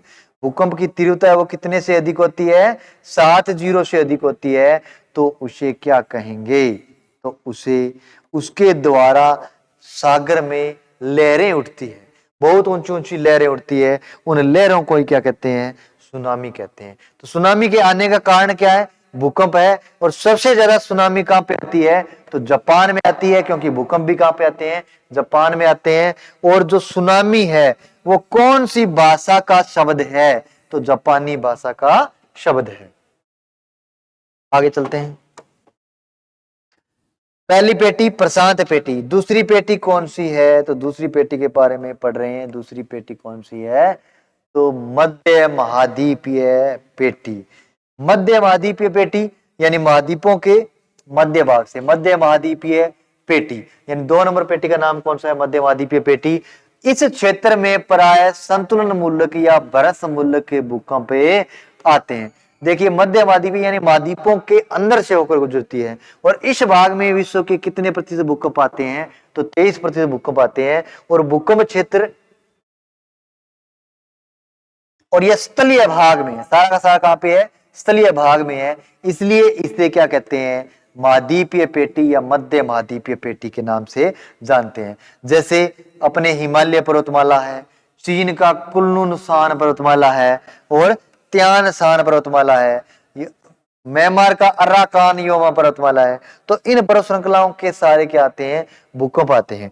जैसे पुर्तगाल, भूमध्य सागर, इनसे होते हुए यह एशिया माइनर तक, यानी कि इंडोनेशिया तक चलते चलते कहां तक जाती है, तो इंडोनेशिया तक चलती है। कहां से शुरुआत होती है, तो ऊपर यूरोप महाद्वीप से शुरुआत होती है। और ये पेटी है, जैसे पेटी के बारे में चर्चा करें, मानचित्र में देखें पेटी कहां पे है, तो कहां पे है की बात करें, कहां पे है, तो कहां पे है जी, ये लो जी, यहाँ पे है। देखिए ये जो मध्य महाद्वीपीय पेटी है वो कहाँ पे है, तो महाद्वीपों के मध्य में से है, और यहां से शुरुआत होती है, यूरोप से शुरुआत होती है और ऐसे कहां तक, भारत तक होते हुए कहां तक, ऑस्ट्रेलिया तक जाती है। तो ये महाद्वीपों के बीच में से है, महाद्वीप के मध्य में से है, इसलिए इसको क्या कहते हैं, मध्य महाद्वीपीय पेटी कहते हैं। और विश्व के कितने प्रतिशत भूकंप आते हैं इसमें, तो 21% भूकंप आते हैं। कौन सी पेटी से, मध्य महाद्वीपीय पेटी से। और यहाँ पे जो भूकंप आते हैं वो किस कारण आते हैं, तो यहाँ पे जो पर्वत श्रृंखलाएं हैं उनके किनारों वाले भागों पे आते हैं। अब कौन कौन सी पर्वत श्रृंखलाएं यहाँ पे है, तो उनकी बात करें तो जैसे अफ्रीका है, ऊपर कौन सा महाद्वीप है, यूरोप है, यूरोप में आल्प्स पर्वतमाला है। अफ्रीका में यहाँ पे भूमध्य सागर के दक्षिण में कौन सी है, तो एटलस है। फिर ये ईरान की छोटी मोटी देवबंद वगैरह, ये जो छोटे मोटे क्षेत्र हैं जहाँ पे ज्वालामुखी का उद्गार होता है। फिर भारत में यहाँ पे कौन सी है, तो हिमालय पर्वतमाला है। चीन में कौन सी है, कुल्लू शान है। फिर म्यांमार में ऐसे कौन सी है, तो अराकान योमा है। फिर इंडोनेशिया तक का जो क्षेत्र है यहाँ पे यह पेटी विस्तृत है। कौन सी, मध्य महाद्वीपीय पेटी, यानी किसके मध्य से है, महाद्वीपों के मध्य से है, इसके कारण इसे क्या कहते हैं, मध्य महाद्वीपीय पेटी कहते हैं। और विश्व के कितने प्रतिशत भूकंप इसमें आते हैं, तो 21% आते हैं। और प्रशांत पेटी में कितने आते हैं, विश्व के 63% भूकंप आते हैं। आगे बात करें,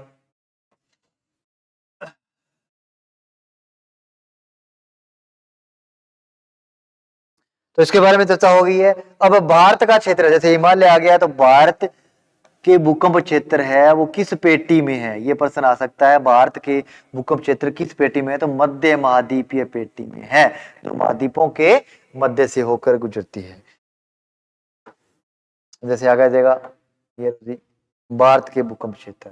अब भारत के भूकंप क्षेत्रों की चर्चा करें तो भारत के कितने, यानी पूछ ले भारत में सबसे ज्यादा भूकंप कहाँ पे आते हैं, तो हिमालय क्षेत्र में आते हैं।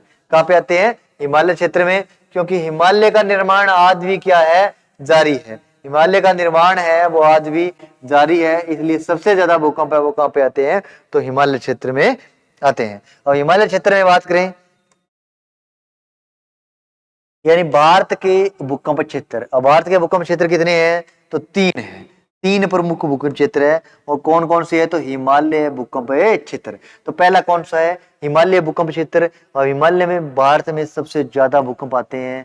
हिमालय पर्वतीय क्षेत्र भारत का अत्यधिक जोखिम पूर्ण भूकंप मंडल है, इसलिए यहाँ पर सर्वाधिक भूकंप आते हैं। और भू संकलन की जो क्रियाएं हैं वो भी यहाँ पे होती है हिमालय क्षेत्र में। क्यों होती है, तो भूकंप ज्यादा आते हैं उसके कारण होती है। आगे बात करें, नेक्स्ट है दूसरा वाला कौन सा है, मैदानी क्षेत्र है। और मैदानी क्षेत्र में इसके बाद थोड़े कम हो जाएंगे, यानी कि हिमालय के दक्षिण और प्रायद्वीपीय भारत के उत्तर में, हिमालय के तो दक्षिण में और प्रायद्वीपीय भारत के उत्तर में जो उत्तर का विशाल मैदान है वो भी भूकंप का क्षेत्र है, प्रवाही क्षेत्र कहा जाता है। वहां पे कौन कौन से राज्य है, जैसे असम है, बिहार है, पश्चिम बंगाल है, तो इन क्षेत्रों में भी क्या आते हैं, भूकंप आते हैं। उसके बाद में बात करें 3 नंबर क्या है, तो 3 नंबर है प्रायद्वीपीय भूकंप क्षेत्र, यानी कि प्रायद्वीपीय पठारी जो क्षेत्र है भारत में सबसे ज्यादा हिमालय क्षेत्र में, दूसरा मैदानी क्षेत्र में, और तीसरा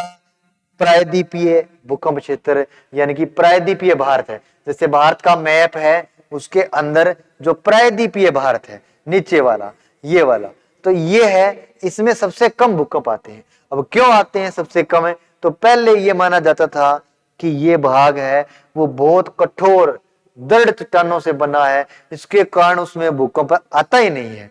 लेकिन यहाँ पे 3 बार आज तक भूकंप आया है। जो प्रमुख प्रमुख कौन कौन से इसके अंदर बात करें तो यहाँ पे पड़ता है जी महाराष्ट्र। महाराष्ट्र में एक तो लातूर भूकंप आया है।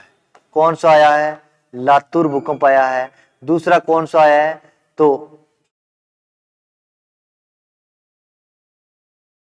लातूर आया है। फिर इसके उत्तर में पड़ता है कौन सा, गुजरात। अब गुजरात में आया है भुज भूकंप।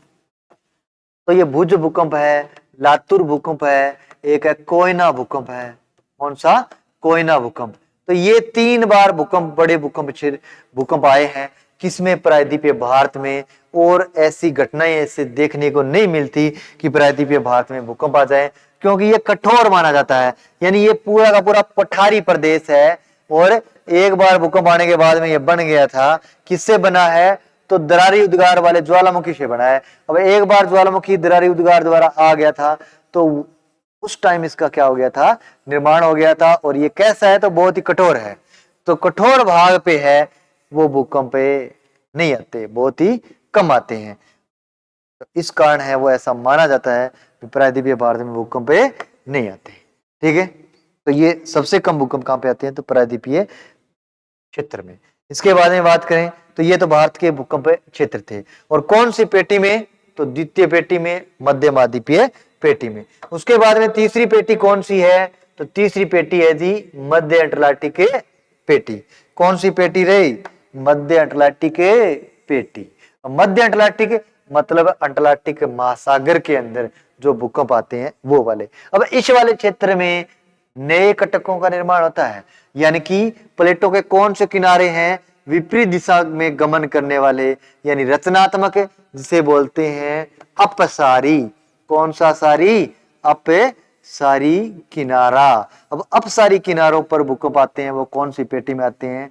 तो मध्य अटलांटिक पेटी में आते हैं। अब मध्य अटलांटिक पेटी क्या चीज है?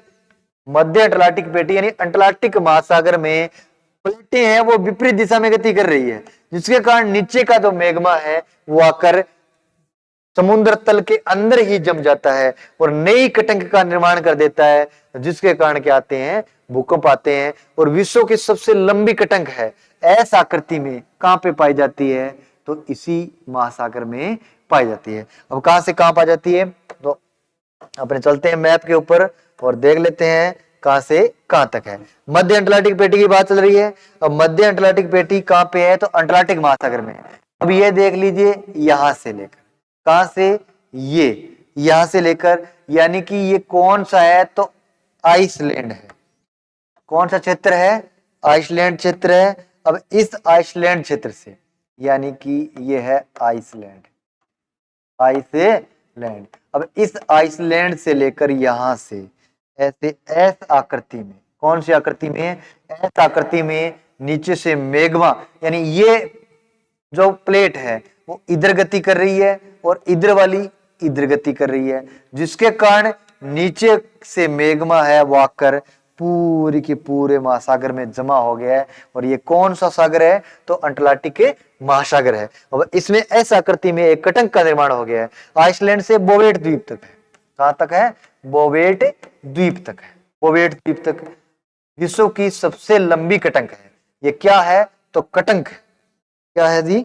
कटंक है।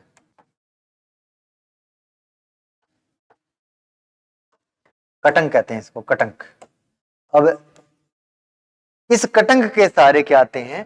ज्वालामुखी और भूकंप का उद्गम होता है। अब ये कौन सी थी? तो तीसरी थी। यानी कि विश्व में भूकंप का वितरण की बात करें तो प्रमुखतः तो कितनी है? तीन ही पेटियां हैं। पहली तो कौन सी बताई थी? प्रशांत महासागर। कितने भूकंप आ रहे थे? 63% भूकंप आ रहे थे। अब दूसरी कौन सी बताई है? तो जो मध्य महाद्वीपीय पेटी है, ये महाद्वीपों के मध्य से गुजरती है। कितने प्रतिशत भूकंप आते हैं? तो विश्व के 21% भूकंप आते हैं। और तीसरी कौन सी है? तो मध्य अटलांटिक कटंक है। अब मध्य अटलांटिक क्षेत्र है या मध्य अटलांटिक पेटी है, तो विश्व के लगभग 7 से 8% भूकंप इस वाले क्षेत्र में आते हैं। बाकी चौथा है तो वो कोई महत्वपूर्ण नहीं है, यानी अन्य क्षेत्र, अन्य कौन कौन से बच गए हैं, तो उसके बारे में कौन सा आता है? तो फोर्थ आता है। ठीक है, तो ये थे मध्य अटलांटिक पेटी के बारे में। मध्य अटलांटिक पेटी देखिए, पढ़ते हैं मध्य अटलांटिक पेटी। तो इस पेटी में क्या होता है? यह भूकंपीय पेटी अटलांटिक महासागर के मध्य में है, बीच के अंदर है, मध्य में है। ठीक है, मध्य में है और रचनात्मक प्लेटों के किनारों के सारे स्थित है। जब दो प्लेटें विपरीत दिशा में गति कर रही है तो नीचे से मेग्मा आकर नई संरचना का निर्माण कर देता है, तो उससे क्या कहते हैं? रचनात्मक प्लेट किनारा। और संरचना को क्या कहते हैं? कटंक कहते हैं। और इसका विस्तार कहां से कहां तक है? तो आइसलैंड द्वीप जो अभी दिखाया है, आइसलैंड द्वीप से लेकर कहां तक है? तो बोवेट द्वीप तक पाया जाता है। और यहां पर सर्वाधिक भूकंप आते हैं। भूकंप, यहां पर सर्वाधिक भूकंप है, सर्वाधिक नहीं आते हैं, सर्वाधिक तो प्रशांत महासागर में आते हैं। यहाँ पर सर्वाधिक भूकंप क्षेत्र की बात करें तो भूमध्य रेखा के पास वाले क्षेत्र में आते हैं। बरमुंडा द्वीप है, कन्नारी द्वीप है, ये द्वीप है जो भूकंप के यहाँ पे प्रमुख क्षेत्र है। कन्नारी द्वीप है, मंडीरा द्वीप है, आइसलैंड द्वीप है, नीचे वाला बोवेट द्वीप है, बोवेट द्वीप है। तो ये क्या है, भूकंप के क्षेत्र है। कौन सी पेटी में? मध्य अटलांटिक पेटी में, यानी अटलांटिक महासागर में जो स्थित है। कितने प्रतिशत भूकंप आते हैं इसमें? तो विश्व के 7% भूकंप आते हैं। उसके बाद में बात करें अन्य क्षेत्र, तो अन्य क्षेत्र कौन कौन से है, तो उसके बारे में भी चर्चा कर लेते हैं। अन्य क्षेत्रों के बारे में, तो अन्य क्षेत्र क्या है, देखिए अन्य क्षेत्र क्या क्या है। तो ये लीजिए अन्य क्षेत्र, यानी कि बचा हुआ क्षेत्र जो बच गए हैं, यानी कि मुख्यतः तो कितनी पेटियां हैं? 3 पेटी है। कौन कौन सी है? तो 1 नंबर तो कौन सी थी? प्रशांत। कौन सी थी? प्रशांत पेटी। कौन सी पेटी थी? प्रशांत पेटी। दूसरी कौन सी थी? तो मध्य महाद्वीपीय, मध्य महाद्वीपीय, मध्य महाद्वीपीय पेटी। और तीसरी कौन सी थी? तो मध्य अटलांटिक। कौन सी अटलांटिक है? तो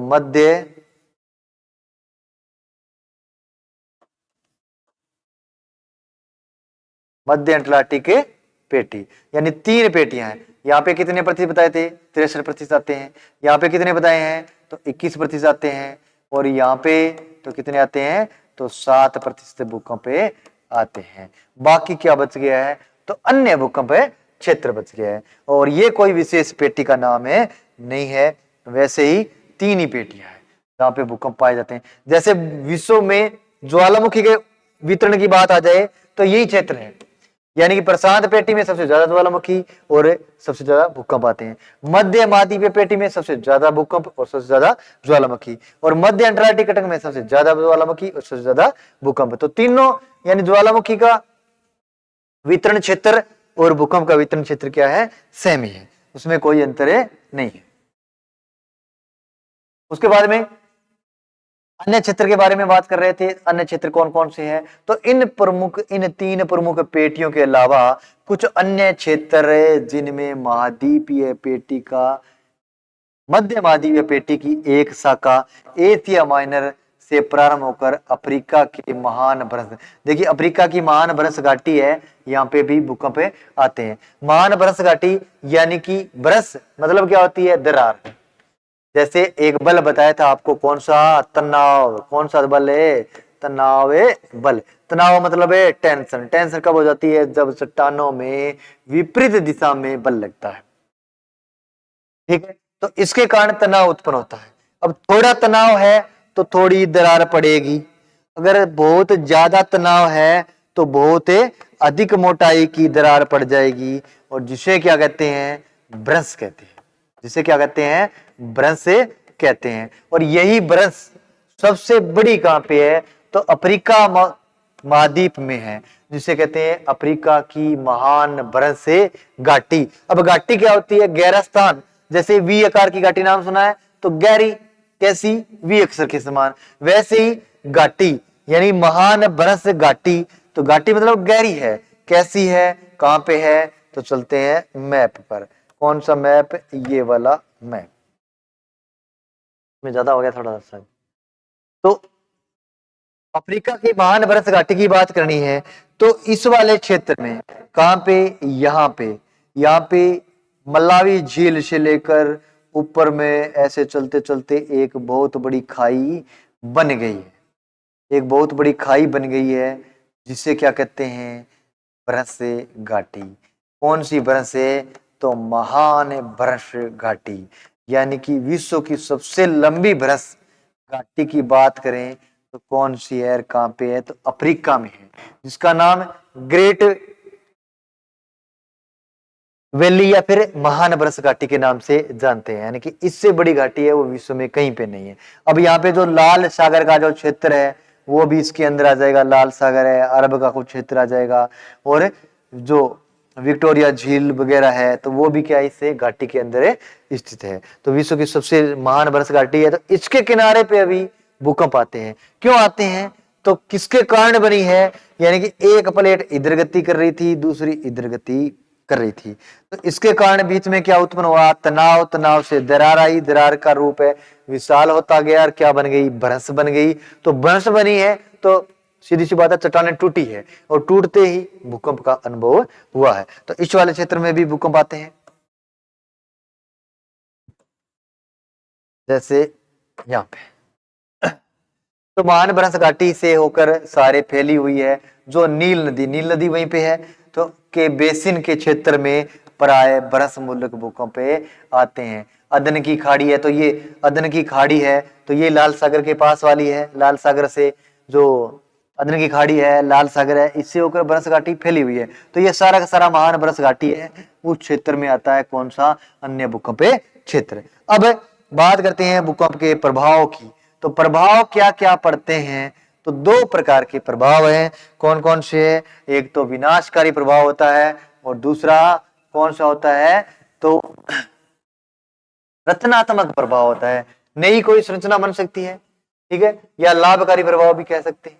तो पहला प्रभाव कौन सा है, विनाशकारी प्रभाव, और सबसे हृदय विदारक घटना यही है, कौन सा, विनाशकारी प्रभाव। चलते हैं प्रभाव क्या पड़ते हैं, कैसे पड़ते हैं। तो ये देखिए भूकंप के प्रभाव, ये 2001 की बात है। 2001 में कहां पे भूकंप आया था, तो 2001 में भूकंप आया था गुजरात के अंदर, कहां पे, तो भुज में। अब भुज में भूकंप आया है, तो वो चित्र है, यानी कि बहुत बड़ी बड़ी बिल्डिंगें हैं वो टूट गई है, और मलबे के निक्षेप से ये मलबा पड़ा है नीचे, और जिसमें बहुत सारे लोगों की क्या हो गई थी, मौत हो गई थी। तो जनवरी 2001, कौन सी जनवरी की बात है, 26 जनवरी, यानी 26 जनवरी जिस दिन हम गणतंत्र दिवस मना रहे थे, उस दिन की बात है, कब की, 2001 की। और उस समय क्या आया था, तो गुजरात का एक स्थान है कौन सा, भुज, वहां पे भूकंप आया था, और जिसने बहुत बड़ा महाविनाश किया था। और आज भी इस दिन को हम याद करते हैं, यानी कि इस दिन है वो बहुत सारे लोग मारे गए थे, अपार जनधन की हानि हुई थी। तो सबसे बड़ी विनाशकारी विपदा कौन सी है, तो ज्वालामुखी से भी ज्यादा विनाशकारी है कौन सी, भूकंप है, और इसका अनुमान भी नहीं लगता भी किस क्षेत्र में आने वाला है। तो इसके क्या प्रभाव है उसके बारे में पढ़ रहे थे, तो प्रभाव पे चलते हैं, क्या प्रभाव है, तो आ जाइए प्रभाव पे। तो भूकंप के विनाशकारी प्रभाव देखिए, पहला इसमें क्या है, तो पहला ही है निर्माण कार्य, यानी कि जो निर्माण कार्य किए हैं, रचनात्मक मानव निर्मित वस्तुओं की क्षति। यानी प्रश्न आ जाए निम्न में से कौन सा भूकंप का प्रभाव है, तो कौन कौन सा है, तो रचनात्मक मानव निर्मित वस्तुओं की क्षति, यानी मानव ने जितनी भी वस्तुएं बनाई है, जैसे सड़क बना दी है, पुल बना दी है, तो ये टूट जाती है, पकड़ियां, ये पटरियां वगैरह उखड़ जाती है, तो इस प्रकार की घटनाएं देखने को मिलती है। जैसे ये देखिए,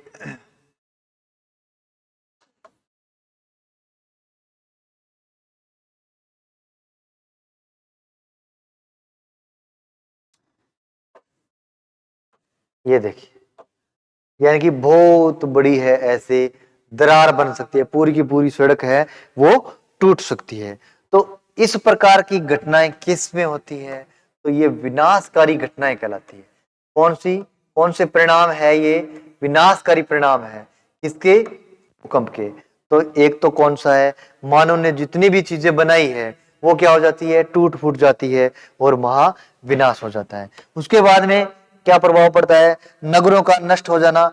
कई बार क्या होता है, बहुत बड़ा भूकंप आ जाता है, जैसे पीछे आया था तुर्की के अंदर, तुर्की के अंदर भूकंप आया था, उसमें बहुत सारे पूरा का पूरा नगर है, 2 नगर है वो समाप्त हो गए थे। तो नगरों का क्या हो जाना, नष्ट हो जाना।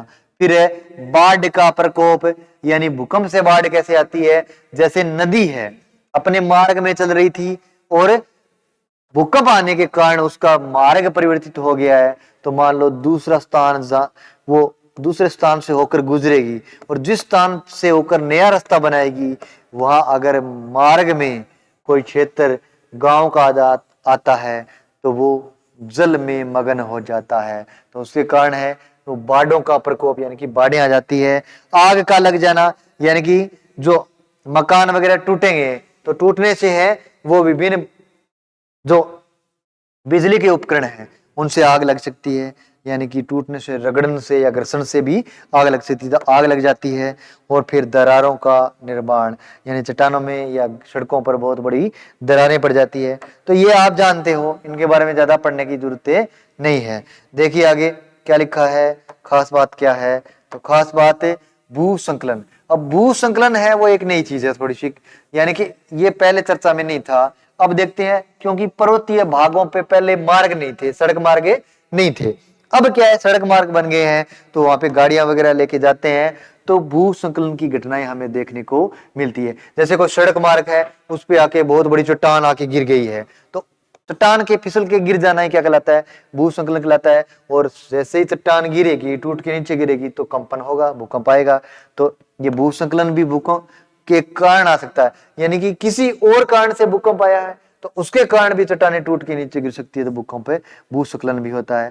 भूमि का उत्थान एवं दशाव, यानी कि कोई भाग ऊपर उठ जाता है, उत्थान है, नीचे धस जाता है, दशाव है। तो जैसे ही भूकंप आता है उसके कारण कुछ भाग ऊपर उठ जाते हैं, कुछ नीचे धस जाते हैं, तो ये घटनाएं होती है। आगे है जल तरंग या सुनामी का आविर्भाव। अब जल तरंग या सुनामी का आविर्भाव बात करें तो ये खास बात है, आपको पहले भी मैंने बता दिया है।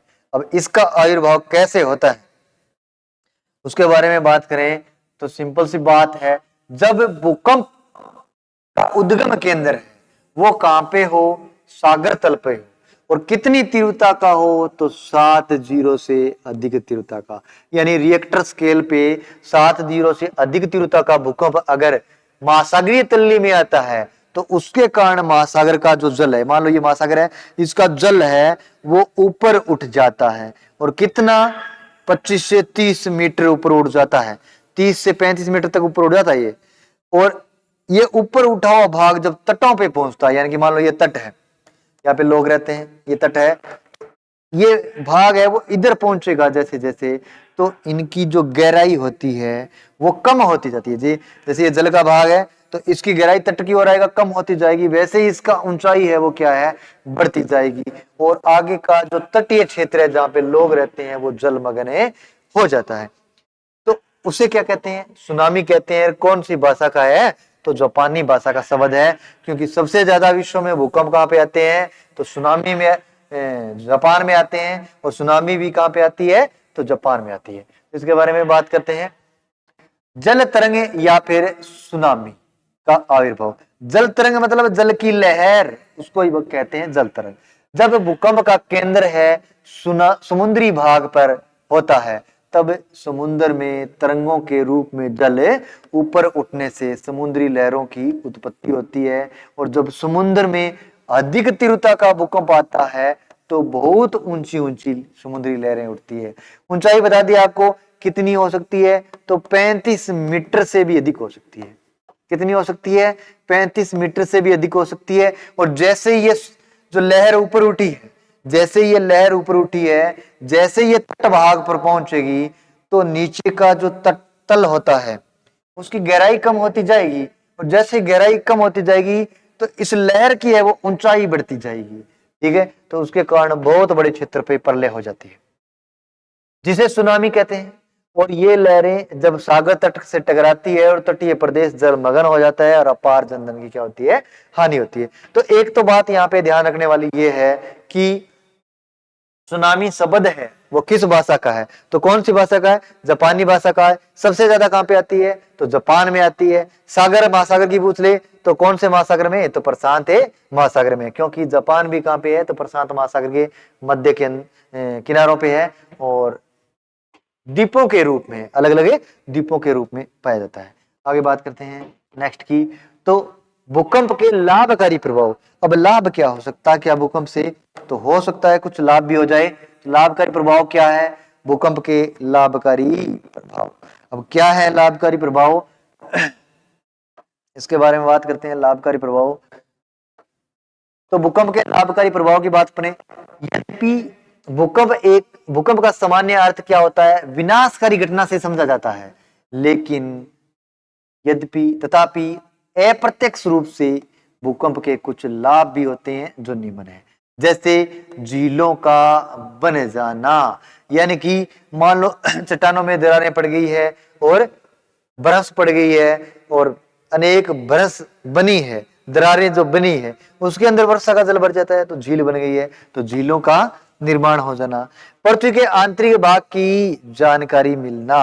अब जैसे ही भूकंप आता है तो महत्वपूर्ण लाभकारी प्रभाव यही है, क्या, यानी पृथ्वी के आंतरिक भाग की जानकारी देने वाले स्रोतों की प्रमाणित स्रोत की बात करें तो कौन सा है, भूकंप विज्ञान के साक्ष्य है। और भूकंप से कितनी तरंगें निकलती है, तो तीन प्रकार की तरंगें निकलती है, पी, एस और एल। अब इन तरंगों के माध्यम से ही अपने को पता चलता है कि भूमि के अंदर का भाग है वो कैसा है, तरल है, ठोस है, द्रव है, कैसा है, कहाँ पे कठोर है, कहाँ पे अत्यधिक कठोर है, कितना घनत्व पाया जाता है, तो किसके द्वारा जानकारी मिलती है, भूकंपीय तरंगों द्वारा। आगे सागर तट पर खाड़ियों का निर्माण। अब खाड़ियां क्या होती है, मान लो ये जो भारत का मैप है, ठीक है, अब सागर तट के समीप है, अपने सागर तट के समीप मान लो ये इतना भाग है,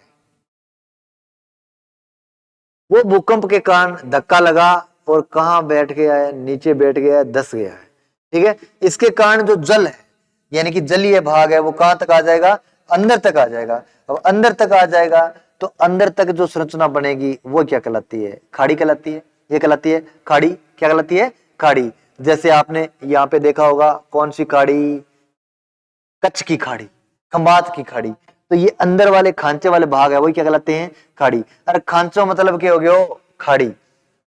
तो इस भाग की क्या खास बात है, जैसे ही जो जलियान है यहाँ पे पहुंचेंगे तो अंदर तक आ सकते हैं, तो ये है वो बंदरगाह के रूप में उपयोग किया जा सकता है, तो ये लाभकारी प्रभाव है। और बात करते हैं लाभकारी प्रभाव क्या है, तो आगे चलिए। खनिजों की प्राप्ति। अब खनिजों की प्राप्ति कैसे होती है भाई, खनिजों की प्राप्ति तो भूकंप से, तो उसके बारे में बात करते हैं, भूकंप से कैसे खनिज प्राप्त होते हैं। देखिए खनिजों की प्राप्ति। अब खनिजों का प्राप्ति भूपटल पर भूकंप द्वारा दरार पड़ने से मूल्यवान, यानी दरार पड़ गई है अंदर से कोई खनिज है तो वो दिख जाएगा, मूल्यवान खनिज है धरातल पर निकल आते हैं और आर्थिक दृष्टिकोण से अत्यधिक क्या होते हैं, महत्वपूर्ण होते हैं। समुद्री लहरों द्वारा तटीय भाग का साफ सुथरे रहना। अब महासागरीय जल में मान लो सुनामी आई है, सुनामी आई है तो अंदर जो महासागरीय जल के अंदर जो कचरा था वो बाहर आ जाता है और तट के पास में जो कचरा है वो अंदर चला जाता है, यानी तट क्या रहते हैं, साफ सुथरे रहते हैं। बात तो यही है, ठीक है। तो इतना ही था किसके अंदर अपने जो भूकंप का टॉपिक अपने पढ़ा है उसके बारे में, और जो तीन प्रकार की जो तरंगें चलती है उसके बारे में हम पहला ही चर्चा कर चुके हैं, पी, एस और एल। अब इसके बारे में थोड़े चित्र दिखा देता हूं, क्या प्रमुख चित्र है। तो जैसे बात करूं तो ये पी तरंगे हैं, जैसे प्रश्न आया था ना, यानी कि जैसे क्वेश्चन कर रहे थे उसमें प्रश्न आया था पी तरंगे, कौन सी तरंगे है, वो करोड़ के मध्य भी गुजर सकती है। तो कौन सी तरंगे है जी, वो पी तरंगे है। कौन सी तरंगे है, पी तरंगे है। अब पी तरंगे है वो कहां से चल सकती है, तो बाहरी भाग से तो चलती चलती है और इस केंद्र से होकर भी गुजर सकती है, लेकिन 103 डिग्री से कौन सा डिग्री, 143 डिग्री के मध्य है वो ये तरंगे प्रकट नहीं होती है, और ये क्या कहलाता है, पी तरंगों का छाया क्षेत्र कहलाता है। फिर बात करें एस तरंगे, तो एस तरंगे तो बिल्कुल ही नहीं आ रही है, अंदर आ ही नहीं रही है। 103 डिग्री के बाद, कितने डिग्री के बाद, 103 डिग्री इधर से और 103 डिग्री इधर तक, 103 डिग्री के आगे इतने पूरे भाग में है वो एस तरंगे प्रकट ही नहीं होती है। तो ये पूरा का पूरा एस तरंगों के लिए क्या है, 103 डिग्री से 103 डिग्री तक का भाग है, दोनों तरफ क्या है, भूकंपीय छाया क्षेत्र है एक्स तरंगों के लिए। यानी क्या प्रश्न बनता है, यानी पी तरंगे हैं वो केंद्र से होकर गुजर सकती है, एस तरंगे नहीं गुजर पाती है। और जो एल तरंगे थी, तीसरे प्रकार की तरंग कौन सी थी, एल तरंगे हैं। यानी तीन प्रकार की तरंगे बताइए आपको, एक तो पी, दूसरी एस, तीसरी एल। एल का मतलब है धरातलीय तरंग, ये धरातल पर गमन करती है, अंदर तो जाती नहीं है, अंदर करोड़ के अंदर तो जाती नहीं है। इसलिए करोड़ के अंदर से कौन सी तरंग गुजर सकती है, तो एकमात्र तरंग गुजर सकती है, नाम क्या है, पी तरंगे, प्राथमिक तरंगे या अनुदैर्ध्य तरंगे। अब बात करें आगे ये देख लो एस तरंगे। अब एस तरंगे करोड़ से नहीं गुजर रही है, ये पूरा का पूरा क्षेत्र है वो क्या है, एस तरंगों का, यहां से यहां तक एस तरंगों का क्या है, छाया क्षेत्र कहलाता है। बाहर वाले पथ में एस तरंगे और पी तरंगे दोनों गुजर रही है, और पी तरंगे है जो अंदर भी जाती है, लेकिन 103 डिग्री से 143 डिग्री के मध्य एस तरंगे नहीं जाती है। तो आज के लिए इस टॉपिक में इतना ही, बाकी नेक्स्ट वीडियो में पढ़ते हैं ज्वालामुखी के बारे में। तो वीडियो देखने के लिए बहुत बहुत धन्यवाद, और लाइक शेयर करना ना भूलें। आगे बाकी टॉपिक पढ़ते हैं अपने नेक्स्ट क्लास के अंदर। जय हिंद, जय भारत।